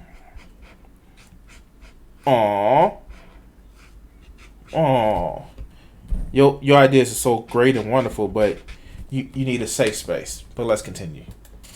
Racist, they're going to call you all of these things, unfortunately. And this is how they operate. It's not about honesty. They don't care about that. And this is why I've always challenged libertarians, for example, my fellow libertarians, to knock it off with the ass kissing of ideologies and people of those that adopt those ideologies that want you dead, disarmed, and taxed to death. Okay, cool. You know what? And this is not a go back to Africa joke, but there's a place called Somalia where you can be as libertarian as you fucking want to, dog. Go there. Cool. Be victim of that of that situation. There's places in fucking the South America where it's just like lawlessness. Cool, go there. But you're not. You want to sit back from your perch on high and say, "Well, no, they just want to make me feel bad." Motherfucker, like, for real? Is that what you really think people want to do? They just want to make you feel bad. But let's continue. Or that would go in the dead portion.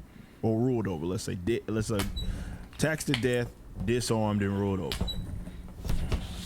Say that. Culture is going to be how this battle is won. If it's going to be won, that's where it's going to be won. Culture. Because politics is the lagging indicator. But you have to be mindful of the political landscape, the cultural landscape, in terms of how that impacts. The left is smarter than a lot of people give them credit for. They understand that they don't have to be honest. They don't have to even make sense. Wait, what? What? Like, did he? Like, no, he didn't. He didn't just say that shit, did he? Like,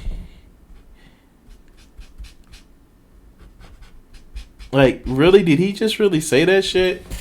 Like, I'm done. Like, I'm done. I'm almost high because I've been working with markers and I've been blending and all this other good shit. So I want to like let this shit finish and then like I'm done for the day. Probably get on a little bit later. All the leftists, all the entertainers, the artists, they're all on their side. Whatever they want them to do, they will buck dance. Whatever it is that they want them to do, every election cycle and so forth. They have all the art top to bottom. And some of it's they're doing because they were mindful of how important that was. The other is neglecting by way of, conservatives, libertarians, thinking they the brightest bulbs, brightest people, smartest people in the room every day. Oh, I got the ideas, we'll be fine. No, you're not going to be fine. That's why you're losing now.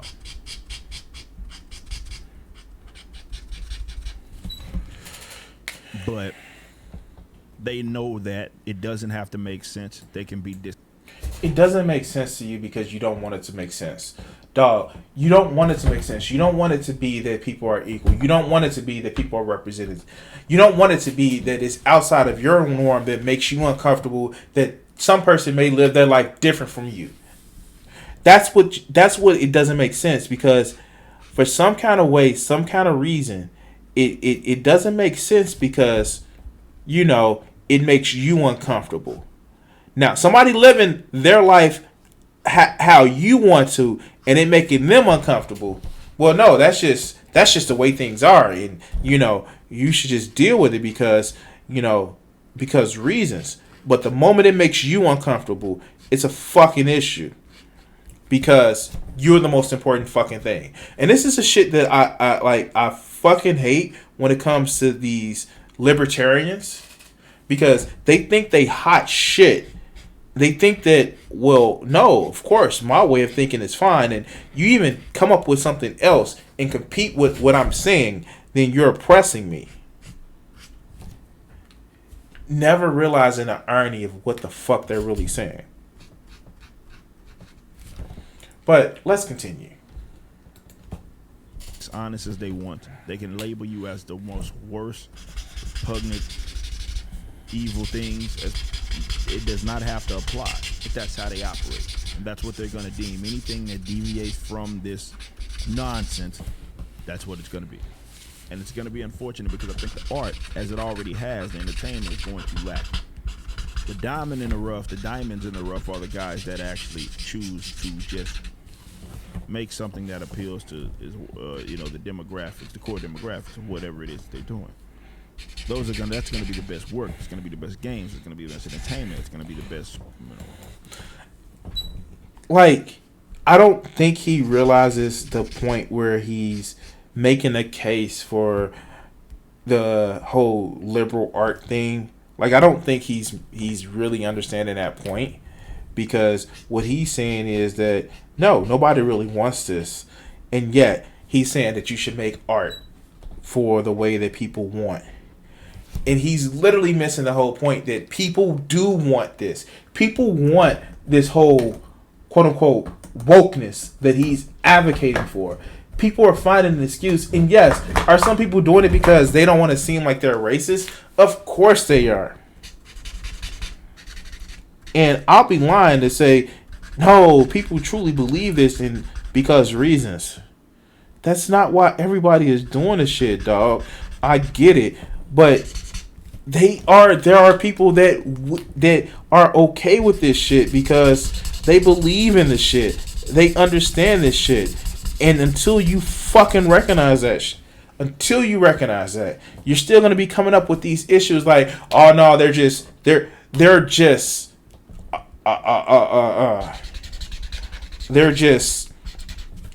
dogging on conservatives and nobody really likes this. No, dog, people do like this. And I'm sorry you feel that you're persecuted because you have a different opinion. And, imagine if you had a different opinion of who you wanted to love and somebody told you it was illegal or it was wrong. Imagine that shit. But you can't imagine that shit because you too caught up in it. It makes me feel kind of weird. That bullshit out of here. Anyway, guys, I want to thank everybody who's watched today. I want to, 3.5 hours. I'm going to have fun cutting this one up.